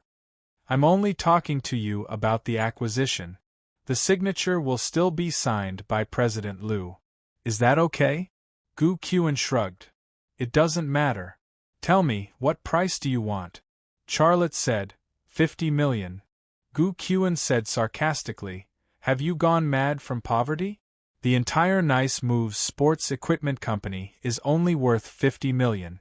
You want me to pay 50 million for half of the shares? Charlotte said, The entire Nice Moves sports equipment company is indeed only worth 50 million. But you've done so much and tried so hard to get it. This proves that it's worth more than 50 million in your eyes. You want to buy it and President Liu is willing to sell. You don't care about 25 million, do you? Gu Qian smiled coldly. I wouldn't spend it like this no matter how much money I have. She pointed at the other 4 shareholders and said, 25 million. If you don't sell, I'll buy theirs and let this company rot. Charlotte smiled. I heard that rich people are willful. I didn't think that was true. If your goal was to let the company rot, you wouldn't have sent that sissy to steal the patent, would you? You wouldn't have asked your subordinates to drug President Liu, would you? You Xia brat, watch your words. Some things require evidence. Lin Bowen said. Or I'll sue you for slander. Charlotte said flatly, we don't have any evidence, so we can't do anything to a big shot like you, second Miss Gu. We just want to sell for a good price. That's all. Gu Qian said, 25 million. I won't add a single cent, Charlotte said. Then there's nothing to talk about. Buy their shares and let this company rot. Gu Qian glared hatefully at Charlotte. 30 million. This is my final offer. Charlotte shook his head. 40 million. This is my final offer. If you give me 40 million, Nice Moves sports equipment is yours. Don't push your luck. Gu Qian looked like an obedient and cute girl, but when she was angry, she was extremely fierce, like a little tigress. The 2 bodyguards glared at Charlotte as well. As long as Gu Qian gave the order, they would attack. Lu Ying, who was standing next to Charlotte, felt as if she was on a roller coaster ride. Just now, when Gu Qian had insisted on only 25 million, she had wanted to sell it. However, under Charlotte's insistence, Gu Qian had actually increased the price to 30 million. She was secretly glad that she had not interrupted Charlotte's negotiations. At this time, she wanted to agree again, but Charlotte had increased the price to 40 million. She hesitated again. Xia Lei, on the other hand, did not show the slightest sign of guilt or fear. He was as calm as ever. 40 million. Take it or leave it. Charlotte, is it? Remember this. Gu Qian's beautiful eyes were filled with a chilling hatred. No one had ever dared to challenge her, the second daughter of the Gu family. Charlotte was the first. Charlotte smiled. Miss Gu, I know what kind of person you are to threaten a mother with a child. I also know how the Gu family got rich. I can't afford to offend you, and I can't afford to offend the Gu family, but I'm not afraid of you. If you want to go against me, then you must kill me. Otherwise, I will go to hell with you. Gu Qian was so angry that she laughed. You dare threaten me? Charlotte shrugged. I'm just speaking the truth. I don't have anything to lose. It's just a worthless life. The 2 bodyguards moved. Gu Qian raised her hand and the 2 bodyguards returned to their original positions. Gu Qian said, 40 million. Deal. President Liu, look at the contract. If there are no problems, then sign it. However, Lu Ying did not seem to hear Gu Qian's voice. She stood there without moving. Charlotte touched her gently with the back of his hand. Only then did she come back to her senses and take a look at the contract. Gu Qian said mockingly, "Xiao Lu, I wonder if you've raised a good dog or a pretty boy." You. Lu Ying's face turned red. She wanted to curse but did not dare. She stammered for a long time before spitting out, "We are not what you think." Lin Bowen snorted and said disdainfully, "Don't make it sound so nice. I'm not blind. If he didn't see that you're single and rich, would he help you like this? Who knows, maybe you two have already done it." Ah. Lu Ying was so angry that she trembled. "You're shameless." The him Lin Bowen was referring to was Charlotte. His words were also very unpleasant, but Charlotte did not show any signs of anger. He only smiled faintly. "Lin Bowen, let me give you a piece of advice. Even a dog has to look at its owner. Don't get slaughtered and eaten while you're still dreaming of being rich." "Say that again." Lin Bowen rolled up his sleeves and looked like he was going to fight with Charlotte. Gu Qian glared at Lin Bowen again, and Lin Bowen shut his mouth again. Lu Ying finished reading the contract very quickly. She put it down and took out a bank card from her wallet. She handed it to Gu Qian. Transfer 40 million to this account. I'll sign it immediately when I receive the money. Gu Qian glanced at the bank card in Lu Ying's hand, but did not even bother to reach out her hand. She said, Yaru, transfer 40 million to her card. Lin Yaru nodded and took the bank card from Lu Ying's hand. She opened the MacBook she was carrying and operated it. 40 million. This was a fortune that ordinary people could only dream of having. But for the second miss of the Gu family, Gu Qian, this was just a small sum of money. Buying Lu Ying's shares was like buying a car at a car show. Lin Yaru quickly completed the transfer. Lu Ying also received a text message notification. She picked up the pen and signed the contract. Gu Qian also signed the contract and casually threw the pen on the table. She looked at Lu Ying and suddenly smiled. Do you know how much your company is worth? 50 million, said Lu Ying. Gu Qian shook her head and smiled even more happily. No. It's worth at least $100 million. Lu Ying was stunned. The other 4 shareholders were also very surprised. There was unwillingness and regret in their eyes. Gu Qian said, Don't regret it. You've already sold it. There's no use regretting it. Lu Ying glanced at the 4 dejected shareholders and suddenly understood. So you bought their shares a long time ago. Were you just acting with them? You lied to me. Gu Qian said, All is fair in war. Haven't you heard of this saying? Now that Nice Moves Sports Equipment Company is mine, I'm not afraid to tell you that the automatic surfboard your husband developed is really an amazing project. There's no product like it in the world right now. Once it's released, it will take the world by storm. When I said it was worth $100 million, I actually underestimated its value. Lu Ying was about to say something but was held back by Charlotte. Gu Qian looked at Charlotte, her eyes full of provocation. You said that I raised a good dog. It's not nice to hear, but Lin Bowen did make this deal happen. I didn't know that Nice Moves Sports Equipment Company had such a project, but I was moved when I heard about it. I also want to have my own company. I want my father and brother to see that I can still succeed without them. Charlotte said, So your way to success is to steal from others? You're really something. This is business. The winner takes all. A win is a win, a loss is a loss. I don't care what methods I use. Charlotte said, Robber's logic. Gu Qian stopped talking to Charlotte. She glanced at Lin Yaru and said, Call the other side and let the patent application go through. Lin Yaru responded and took out her phone to make a call. What are you all still standing here for? Get out. Gu Qian pointed at the door of the meeting room. This has nothing to do with you anymore. Let's go, Sister Lu. Charlotte nudged Lu Ying with the back of his hand. Lu Ying followed Charlotte to the door of the meeting room.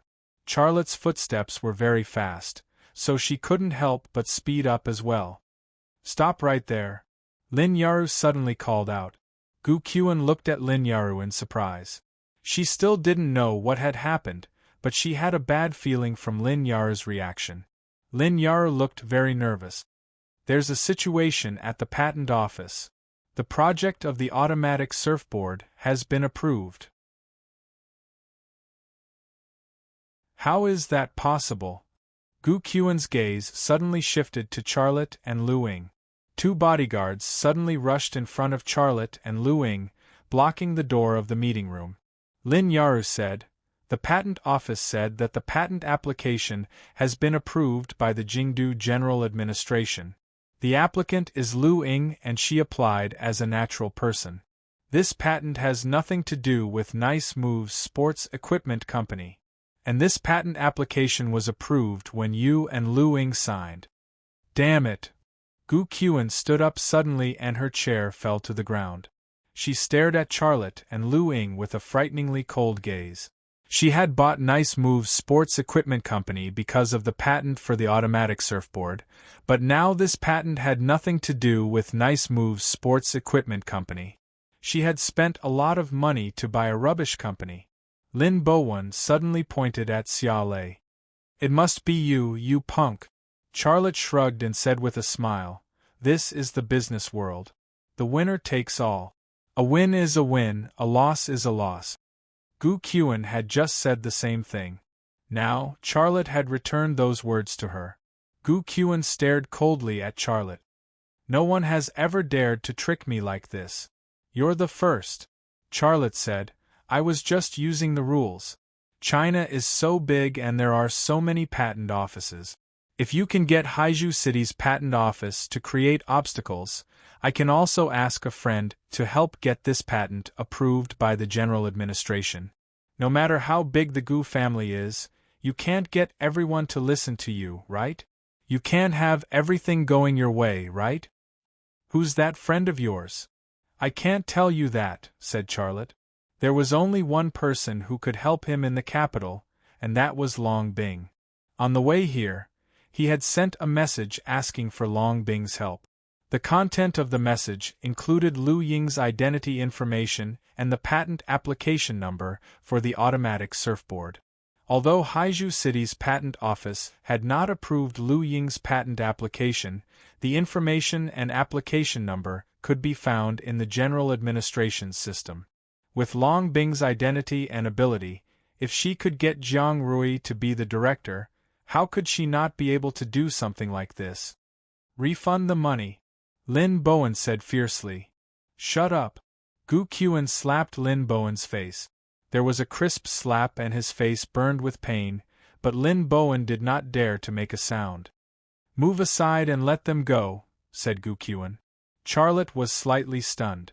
He had thought that it would take some effort to get out of here.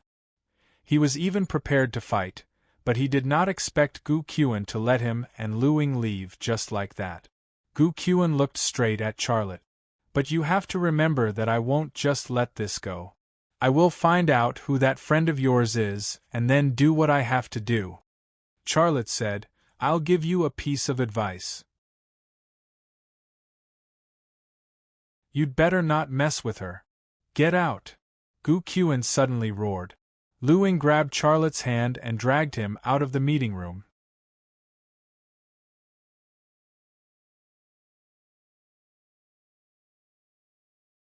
Chapter 60. Lu Ying drove very slowly. She kept looking back at Yedong Sports, which was getting farther and farther away.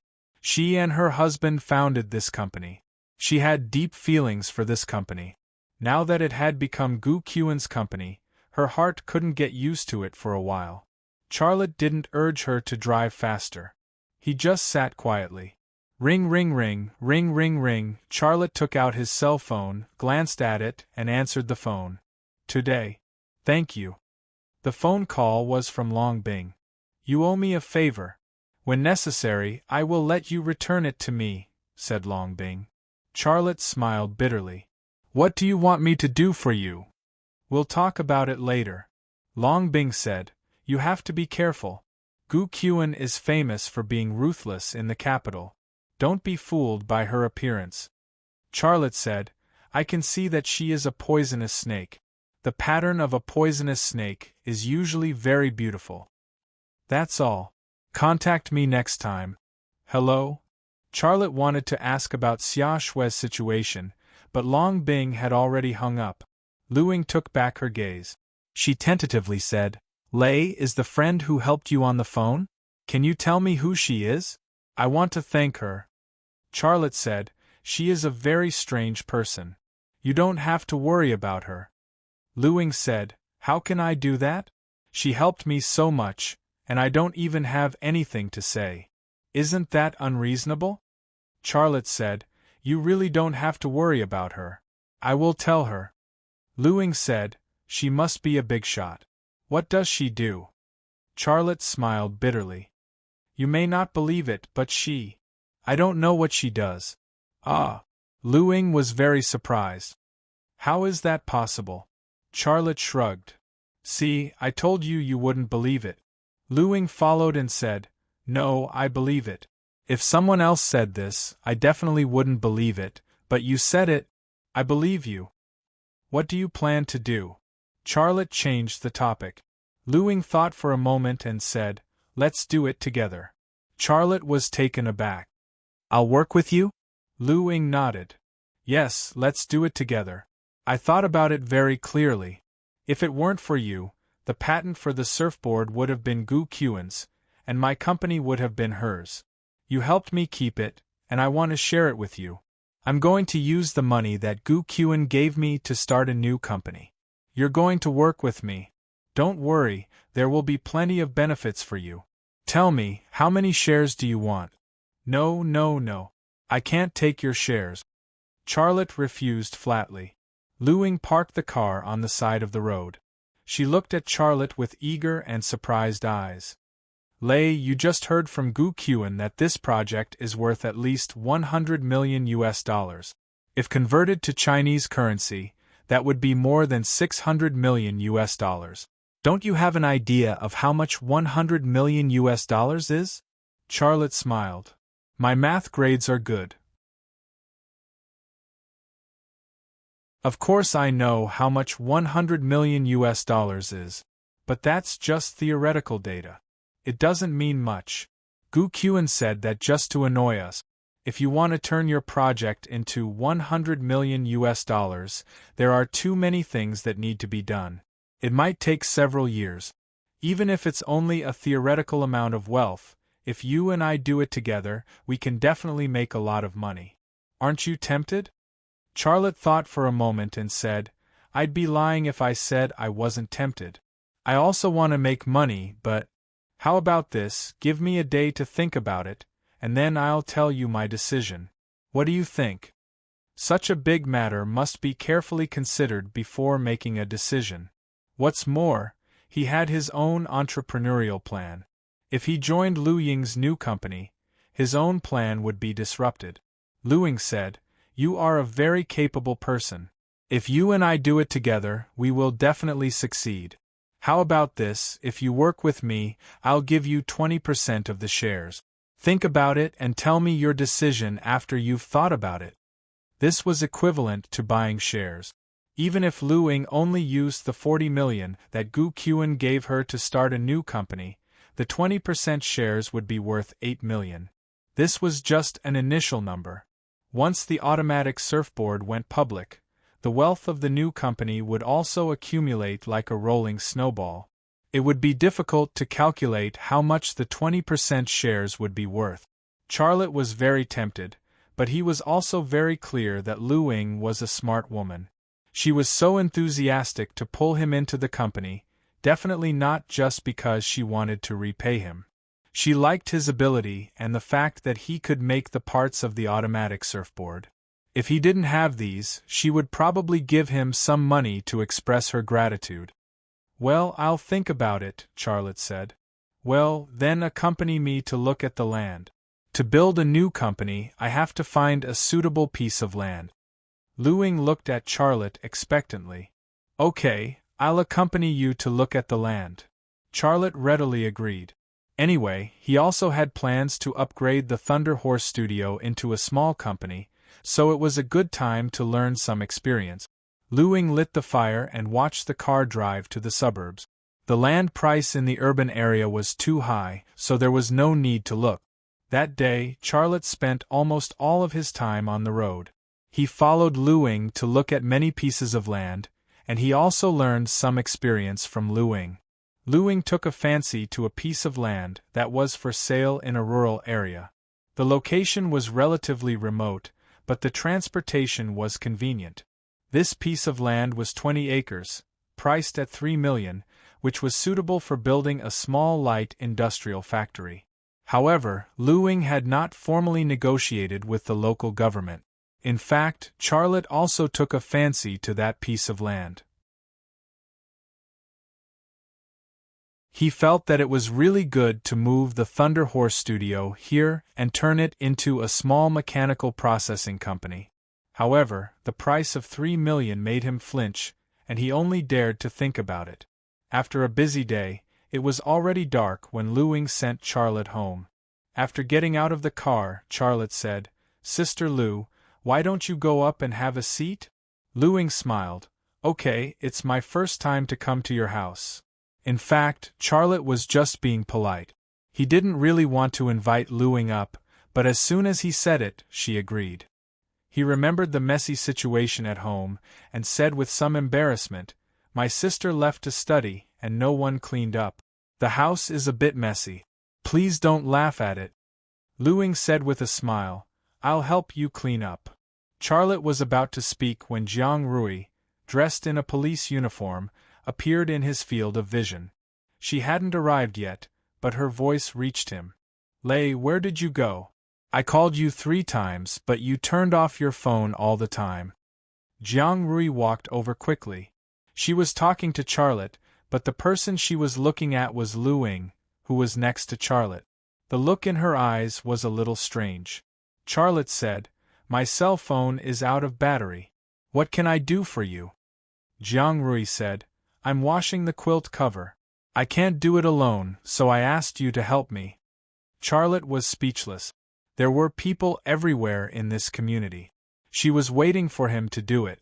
She was really something. Jiang Rui was still looking at Lu. "Who is this big sister?" Without waiting for Charlotte to introduce her, Lu took the initiative to stretch out her hand and said with a smile, "My name is Lu. Nice to meet you. Officer, you are?" "Jiang Rui." Jiang Rui shook hands with Lu. She suddenly remembered something. "Oh, I remember. The person who was robbed was you, right?" Lu nodded. "That matter is over. I'll go back to the police station tomorrow to close the case. Well, it's getting late, so I won't bother you anymore. Goodbye." "Don't you want to go up and have a seat?" Charlotte said. Lu said with a smile, "Officer Jiang wants you to wring the quilt. Go quickly. I'll come to your house again some other day." Charlotte said, "Okay, goodbye. Remember to tell me your decision tomorrow." When starting the car, Lu stuck her head out of the window and said. Charlotte nodded. "Okay, I'll think about it. See you tomorrow." Lu drove the car away. "Lei, what decision are you going to tell her tomorrow?" Jiang Rui looked at Charlotte curiously. Charlotte said, "Don't ask about business matters. Have you been with this big sister Lu all day?" Charlotte glared at her and said angrily, "You call her big sister. Is she that old?" Jiang Rui said, "She's a woman in her 30s. If she's not a big sister, then what is she? I call her big sister because I respect her. Why are you in such a hurry?" "Am I in a hurry?" "Hey, you're speaking up for her so soon? Lei, you're so young. That big sister is not suitable for you. I heard from my colleague that she has a 3-year-old son. If you two are together, you'll be a ready-made father." "You." Charlotte didn't know what to say. Jiang Rui giggled and said, Okay. I'm too lazy to care about your messy things. I'm just giving you a suggestion because we're old classmates. Even if you can't find a natural beauty like me, you should find a girl second only to me, right? That Lu Dajie is really not suitable for you." Charlotte said, "Forget it. I'm too lazy to talk to you. I won't help you with the quilt. You can do it yourself." Jiang Rui laughed and said, "Oh, I just remembered that before you came back, I asked Aunt Lu next door to help me with the quilt. Look, isn't the quilt hanging on the balcony?" Xia Lei glanced over and saw that there was indeed a blanket hanging on her balcony. There was a brown bear printed on the quilt, looking silly. In addition to the quilt, there were some small items hanging on the clothesline. There was a black lace, a red bra, and flesh-colored stockings. It looked messy. Finally, his eyes fell on the brown bear. He suddenly felt that he was the silly brown bear, and Jiang Rui was always a little smarter than him. He couldn't surpass her. "I actually came here on purpose to make trouble. Goodbye, Lei." Jiang Rui swayed her hips and walked away. Her pair of white and tender long legs also swayed, exuding a youthful atmosphere, beautiful and attractive. Charlotte was still looking at the brown bear and didn't move for a long time.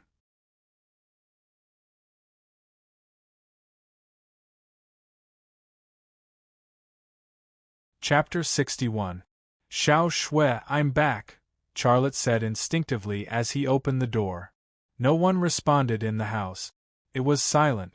Charlotte then remembered that Xia Shui was already studying in the capital, and was not at home. He shook his head and smiled wryly. This was not the first time he had made such a mistake. When Xia Shui was at home, he did not think much of it. It was a feeling that he was used to, but after Xia Shui left, he realized that he missed her so much. After all, she was his sister, the only family he had left in this world. After closing the door and entering the living room, Charlotte's expression suddenly became serious. The house looked fine, but he knew that someone had been in, because some of the things were not in their original state. Although it was only a slight change, even the slightest change couldn't escape his left eye. He could even recall the environment he saw with his left eye, even the trash in the trash can, not to mention the changes that were caused by it. The thief who had infiltrated the house had turned many things over, and then tried his best to restore them to their original positions. However, he could not restore them completely. For example, in the drawer of the TV cabinet, Charlotte remembered that the gap in the drawer was only 1 centimeter wide. Through that gap, he could see a screwdriver inside, but now the gap was 2 centimeters wide. What could be seen through the gap was not a screwdriver, but an unused plug board. Could it be that sissy? Xia Lei abruptly thought of that cat burglar with a face that all women envied. If it's him, then Gu Qian has already made a move against me. But why would she send a cat burglar to my house? The patent has already been applied for. Even if she stole the design information, it would be useless. Besides, the patent design is not even with me. Then, if she did not come for the patent design, what does she want from me? No matter how he thought about it, he could not think of what Gu Qian would send that sissy thief to his house to look for. After a moment of silence, Xia Lei walked over to the TV cabinet and took away the family photo frame on top of it. The glass bottle was still there, and so was the pill inside. It lay quietly at the bottom of the bottle. It was ordinary, but it gave people a feeling that there was a story behind it. Xia Lei put the photo frame back in its original position and moved to the window. His left eye twitched slightly, and a faint footprint entered his vision. This footprint was very small and looked like a woman's footprint. He then scanned the entire room. There were faint footprints everywhere on the floor. Even a police trace expert would need to sprinkle fluorescent powder or other supplementary materials to see such footprints, but he could see them all at a glance. This was the zoom-in ability of his left eye. He could see extremely small things, but ordinary people would need the help of a magnifying glass to see. The footprints extended from the living room to the door of the dormitory. There were footprints in his dormitory and in Xia Shui's dormitory. Charlotte followed the footprints into his room. His bedroom was filled with the footprints of thieves. The drawers of the bedside table and the bottom drawers of the wardrobe were all rummaged through. Charlotte casually opened a bedside table. The underwear inside had been rummaged through. He immediately frowned. Pervert! After a round of inspection, Charlotte realized that although the thief had rummaged through his things, he did not steal anything. There was an emergency cash of $10,000 in the wardrobe drawer, but the thief did not take it. A thief who did not steal money must have some other motive. Charlotte then went to his sister Xia Shui's room. The situation was more or less the same. The thief had rummaged through all the drawers but did not steal anything. After a round of inspection, Charlotte's gaze suddenly fell on a desk under the window. That was Xia Shui's desk. There was a large stack of revision materials for the college entrance exam on it. There was also a photo frame with Xia Shui's graduation photo in it. However, what he was looking at was not the brightly smiling Charlotte in the photo, but an X drawn on the glass of the photo frame with a red marker. The X was very small, taking up no more than a square centimeter of space, but Charlotte still saw it. In his left eye, a square centimeter of space would be as eye-catching as a house. This X was drawn on the photo frame, and below it was Xia Shui's forehead. It was not hard to understand what it meant. It was a threatening signal. Charlotte's face was livid. He clenched his fists and after a while, he gritted his teeth and said, "Gu Qian, I don't care who you are. If you dare to hurt my sister, even a strand of hair, I will take your life." After his father's mysterious disappearance, Charlotte's role in this family was no longer just that of an older brother, but also that of a father. If anyone wanted to hurt Xia Shui, he would definitely fight with his life on the line. Even the second daughter of the Gu family was no exception. In the end, the thief had left through Xia Shui's window, because the footprints on the windowsill pointed outwards. Charlotte's heart skipped a beat, and he followed her out of the door. He went downstairs and followed the footprints left by the thief. The footprints became fainter and fainter, and some of them were covered with other people's footprints. He followed the thief to an alley behind the neighborhood. The footprints disappeared, and there was a motorcycle tire track on the ground, leading to the other end of the alley. The thief had left on a motorcycle. Charlotte changed his direction and followed the tire tracks of the motorcycle, and continued to follow the thief. At the end of the alley was a street, and the motorcycle tracks extended along the street. Some places were obvious, while others were invisible. Charlotte walked on the street for 20 or 30 meters before giving up. The street was full of tire tracks. There were cars, motorcycles, and even electric scooters. They ran over each other and were mixed together. It was impossible to tell who was who. Also, he had a very strong reaction to using his left eye's ability continuously. He was dizzy, and his vision was blurry, and his limbs were weak. If it was a simple environment, he might have been able to keep tracking, but on the road with traffic, he definitely couldn't continue. After resting for a few minutes, Charlotte returned to the neighborhood. He didn't go home, but knocked on Jiang Rui's door. Jiang Rui had just finished exercising. She was still wearing Adidas sports shorts and a tight vest. The soft elastic cotton fabric clung tightly to her skin, like her second skin. The exercise made her sweat. Crystal beads of sweat could be seen everywhere on her white and tender skin. The beads of sweat also wet her sports shorts and tight vest, making them hazy and transparent. In this way, some places were outlined by the wet fabric. They didn't know how to speak, but they seemed to be using a language full of provocation to say witty and bashful words. It was extremely seductive and alluring. Charlotte didn't know where to look. Jiang Rui was natural and generous. She wiped her forehead and then her chest with a towel and said, "You knocked on my door in the middle of the night. What would the neighbors think if they saw you?" Charlotte awkwardly coughed and said, "We've been like this for so many years. They're used to it. They won't think too much. I'll get the car. Give me the keys. I'm going out to do something." "What are you going to do?" Jiang Rui's tone had a hint of suspicion. Charlotte said, "Don't worry about it. Just give it to me." "Don't tell me you're going to find a woman? If you get caught by the anti-pornography and anti-illegal activities group, don't say you know me," Jiang Rui said. "Charlotte, wait for me. I'll get the keys for you." Jiang Rui turned around to get the keys. Charlotte looked at her back. She had a small waist, a perky butt, and long legs. She was indescribably youthful and beautiful. In that instant, Jiang Rui's shorts and tank top flew away with a whoosh. Charlotte closed his eyes and lowered his head. He thought to himself, "Why can't I control my eyes when she's here?" In terms of beauty, Shintu Tianyin was far more beautiful than Jiang Rui.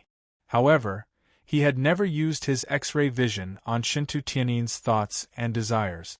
However, when it came to Jiang Rui, he couldn't help it. This seemed to be something that couldn't be solved. Jiang Rui quickly brought back a car key. However, it wasn't the key to the Great Wall H6. It was the key to her old Volkswagen Polo. Charlotte held the car key. After a while, he said, "This is your car key. I want mine. Take it. If you don't want it, forget it." Jiang Rui said angrily. Everyone in the bureau said that I changed to a new car. I also agreed. You can't let me drive the old car to work, right? I'm the bureau chief. The bureau chief has to respect the bureau chief. Lend me your car for a few years. Lend for a few years? Charlotte didn't know how to talk to her. In short, he was not normal. It's settled then. Go do your work.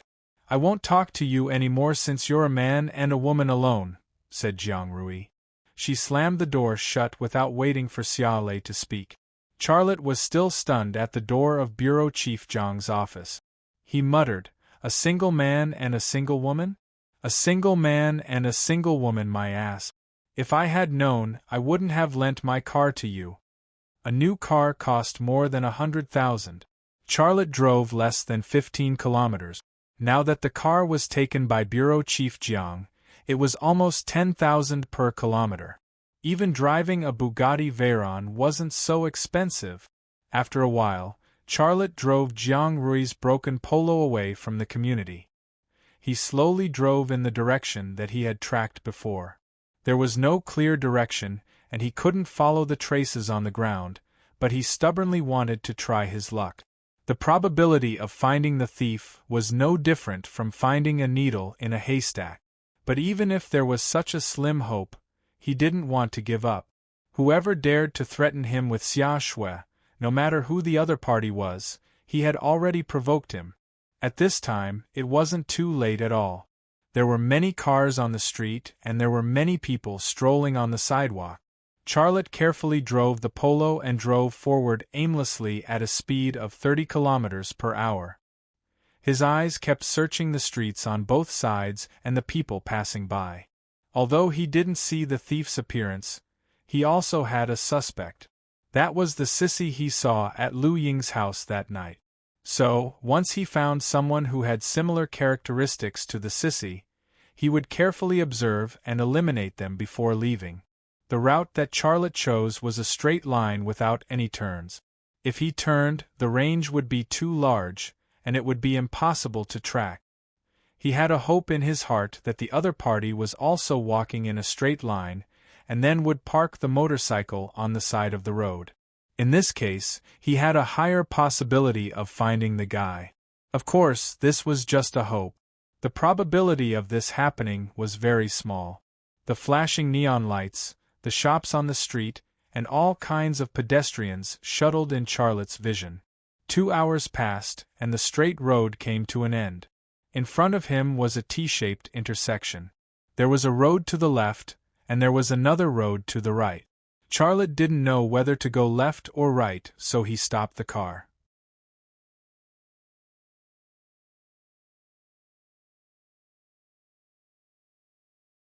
Chapter 62. Charlotte hesitated for a long time, unable to decide whether to go left or right. He looked at the time on his phone. It was already 11 o'clock in the evening. Forget it, even if I continue chasing, I won't be able to find that guy. I'll just go back. Charlotte gave up. At this moment, a Yamaha came roaring, brushing past his Polo. He shifted his gaze over, staring closely at the motorcycle.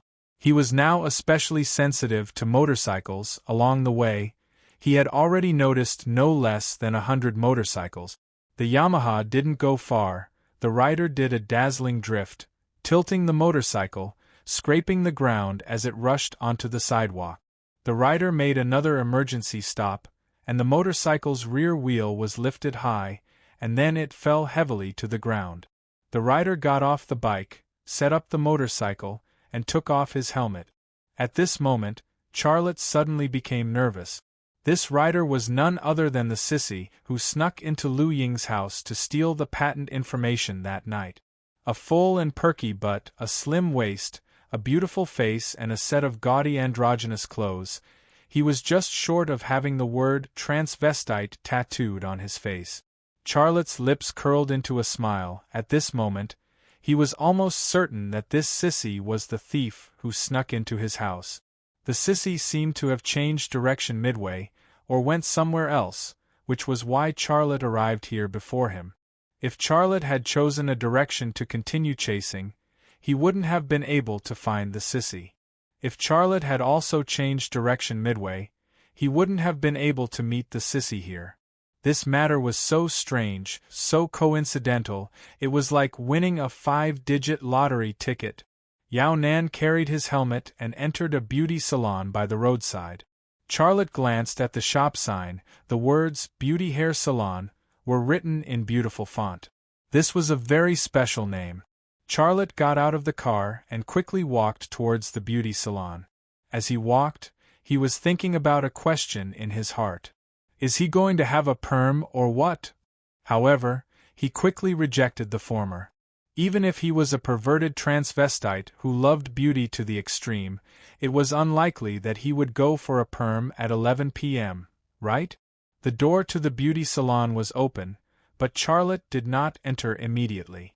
Instead, he stood outside the floor-to-ceiling window and watched Yao Nan walk into the work area. There was another woman in the workspace. The woman was wearing heavy makeup and a pair of tight leather shorts. Her buttocks were round and perky. He wore a vest that exposed his navel, and there was a ring embedded in his navel. A black rose was embroidered on her exposed chest, which made her look very evil. The bewitching man and the demonic woman made the hair salon seem abnormal. Xia Lei quietly stared at their lips, trying to decipher their conversation with their lip. Why did you come back so late? The woman asked.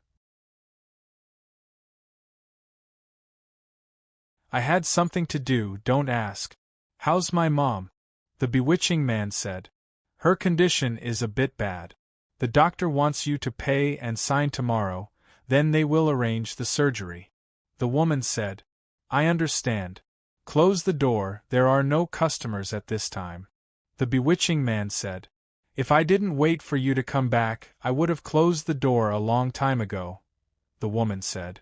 Charlotte looked away, turned around, and walked into the door of the beauty salon, and then entered the workspace. The woman suddenly noticed Charlotte walking in, and asked cautiously, Who are you? The bewitching man suddenly turned around, and saw Charlotte with a face full of shock and disbelief. He had seen Charlotte's face before, but Charlotte had never seen his face before. He always thought that Charlotte did not even know what he looked like, let alone find him here. What's wrong with you? I'm asking you a question, what do you want? The woman said fiercely. Charlotte pointed at the bewitching man and said with a smile, I'm looking for him. The bewitching man's expression changed, but he quickly calmed down and said, Why are you looking for me? Do we know each other? Charlotte said, Tell this lady to leave, I want to talk to you about something private. This was already a very obvious hint. The bewitching man was silent for a moment and then said, Lon, you go back first, I'll talk to him. The woman called Lon said, All right, then I'll go back first, I'll come back to open the salon tomorrow morning. The woman called Lon swayed her sexy butt and left, leaving only Charlotte and the bewitching man in the salon. Charlotte's gaze fell on a wall, and on that wall hung a business license. His left eye moved slightly, and the photo and small words on it clearly entered his vision. On the photo was a bald man, his facial features were exquisite, and he was a little too beautiful. The man in the photo was the bewitching man in front of him, and on the business license was his name, Qin Xiang. The man looked bewitching, and even his name was bewitching. However, Charlotte did not expect that the salon was opened by Qin Xiang. When he read the conversation between the two of them just now, he thought that the salon was opened by that woman. Qin Xiang looked straight at Charlotte, her eyes cold. There's no one else here, what do you want to say, just say it and get out of here. Charlotte's gaze fell on Qin Xiang's face, and he looked straight into her eyes. Tonight it was you who snuck into my house, right? Qin Xiang's eyes flickered. I don't even know what you're talking about. Charlotte sneered. There's no point in pretending, I also know that you were the one who snuck into Lu Ying's house and threatened her with a knife that night, right? Qin Xiang sneered. Do you have proof? If I didn't have proof, I wouldn't be here. Charlotte said. My house is full of your footprints and claw marks. How much proof do you want? Qin Xiang's face darkened. In fact, the traces that Charlotte saw with his left eye were not necessarily collected by the police trace experts, but he did not know. Charlotte said, "I believe you also know that the police chief lives next to me, and she is a good friend of mine. As long as I call her, she will immediately bring people to arrest you. What do you want? Who asked you to draw a cross on my sister's photo? What do you want?" "Someone wants you to be smart and not interfere with things you shouldn't interfere with," Qin Xiang said. This was equivalent to tacitly admitting that he had snuck into Charlotte's house and done something. Charlotte suppressed the anger in his heart. "What if I don't agree?" Qin Xiang said. "Then I don't know what will happen. I'm just helping someone. I have no grievances with you." Charlotte said, "Even if you don't say it, I know you are helping Gu Qian. You call her now, I want to talk to her." "If you want to talk to her, go directly to the ensemble of heroes. Why are you looking for me? I really don't know how you found this place. Are you a dog?" Qin Xiang said sarcastically. Charlotte took out his mobile phone and said, "I'm calling my friend to bring people here. You still have some time to make a decision." Qin Xiang laughed. "Call the police to arrest me? I'm just a burglar at most, and I didn't steal anything. Even if the police arrest me, they can only detain me for a few days. Do you think you can threaten me by calling the police?"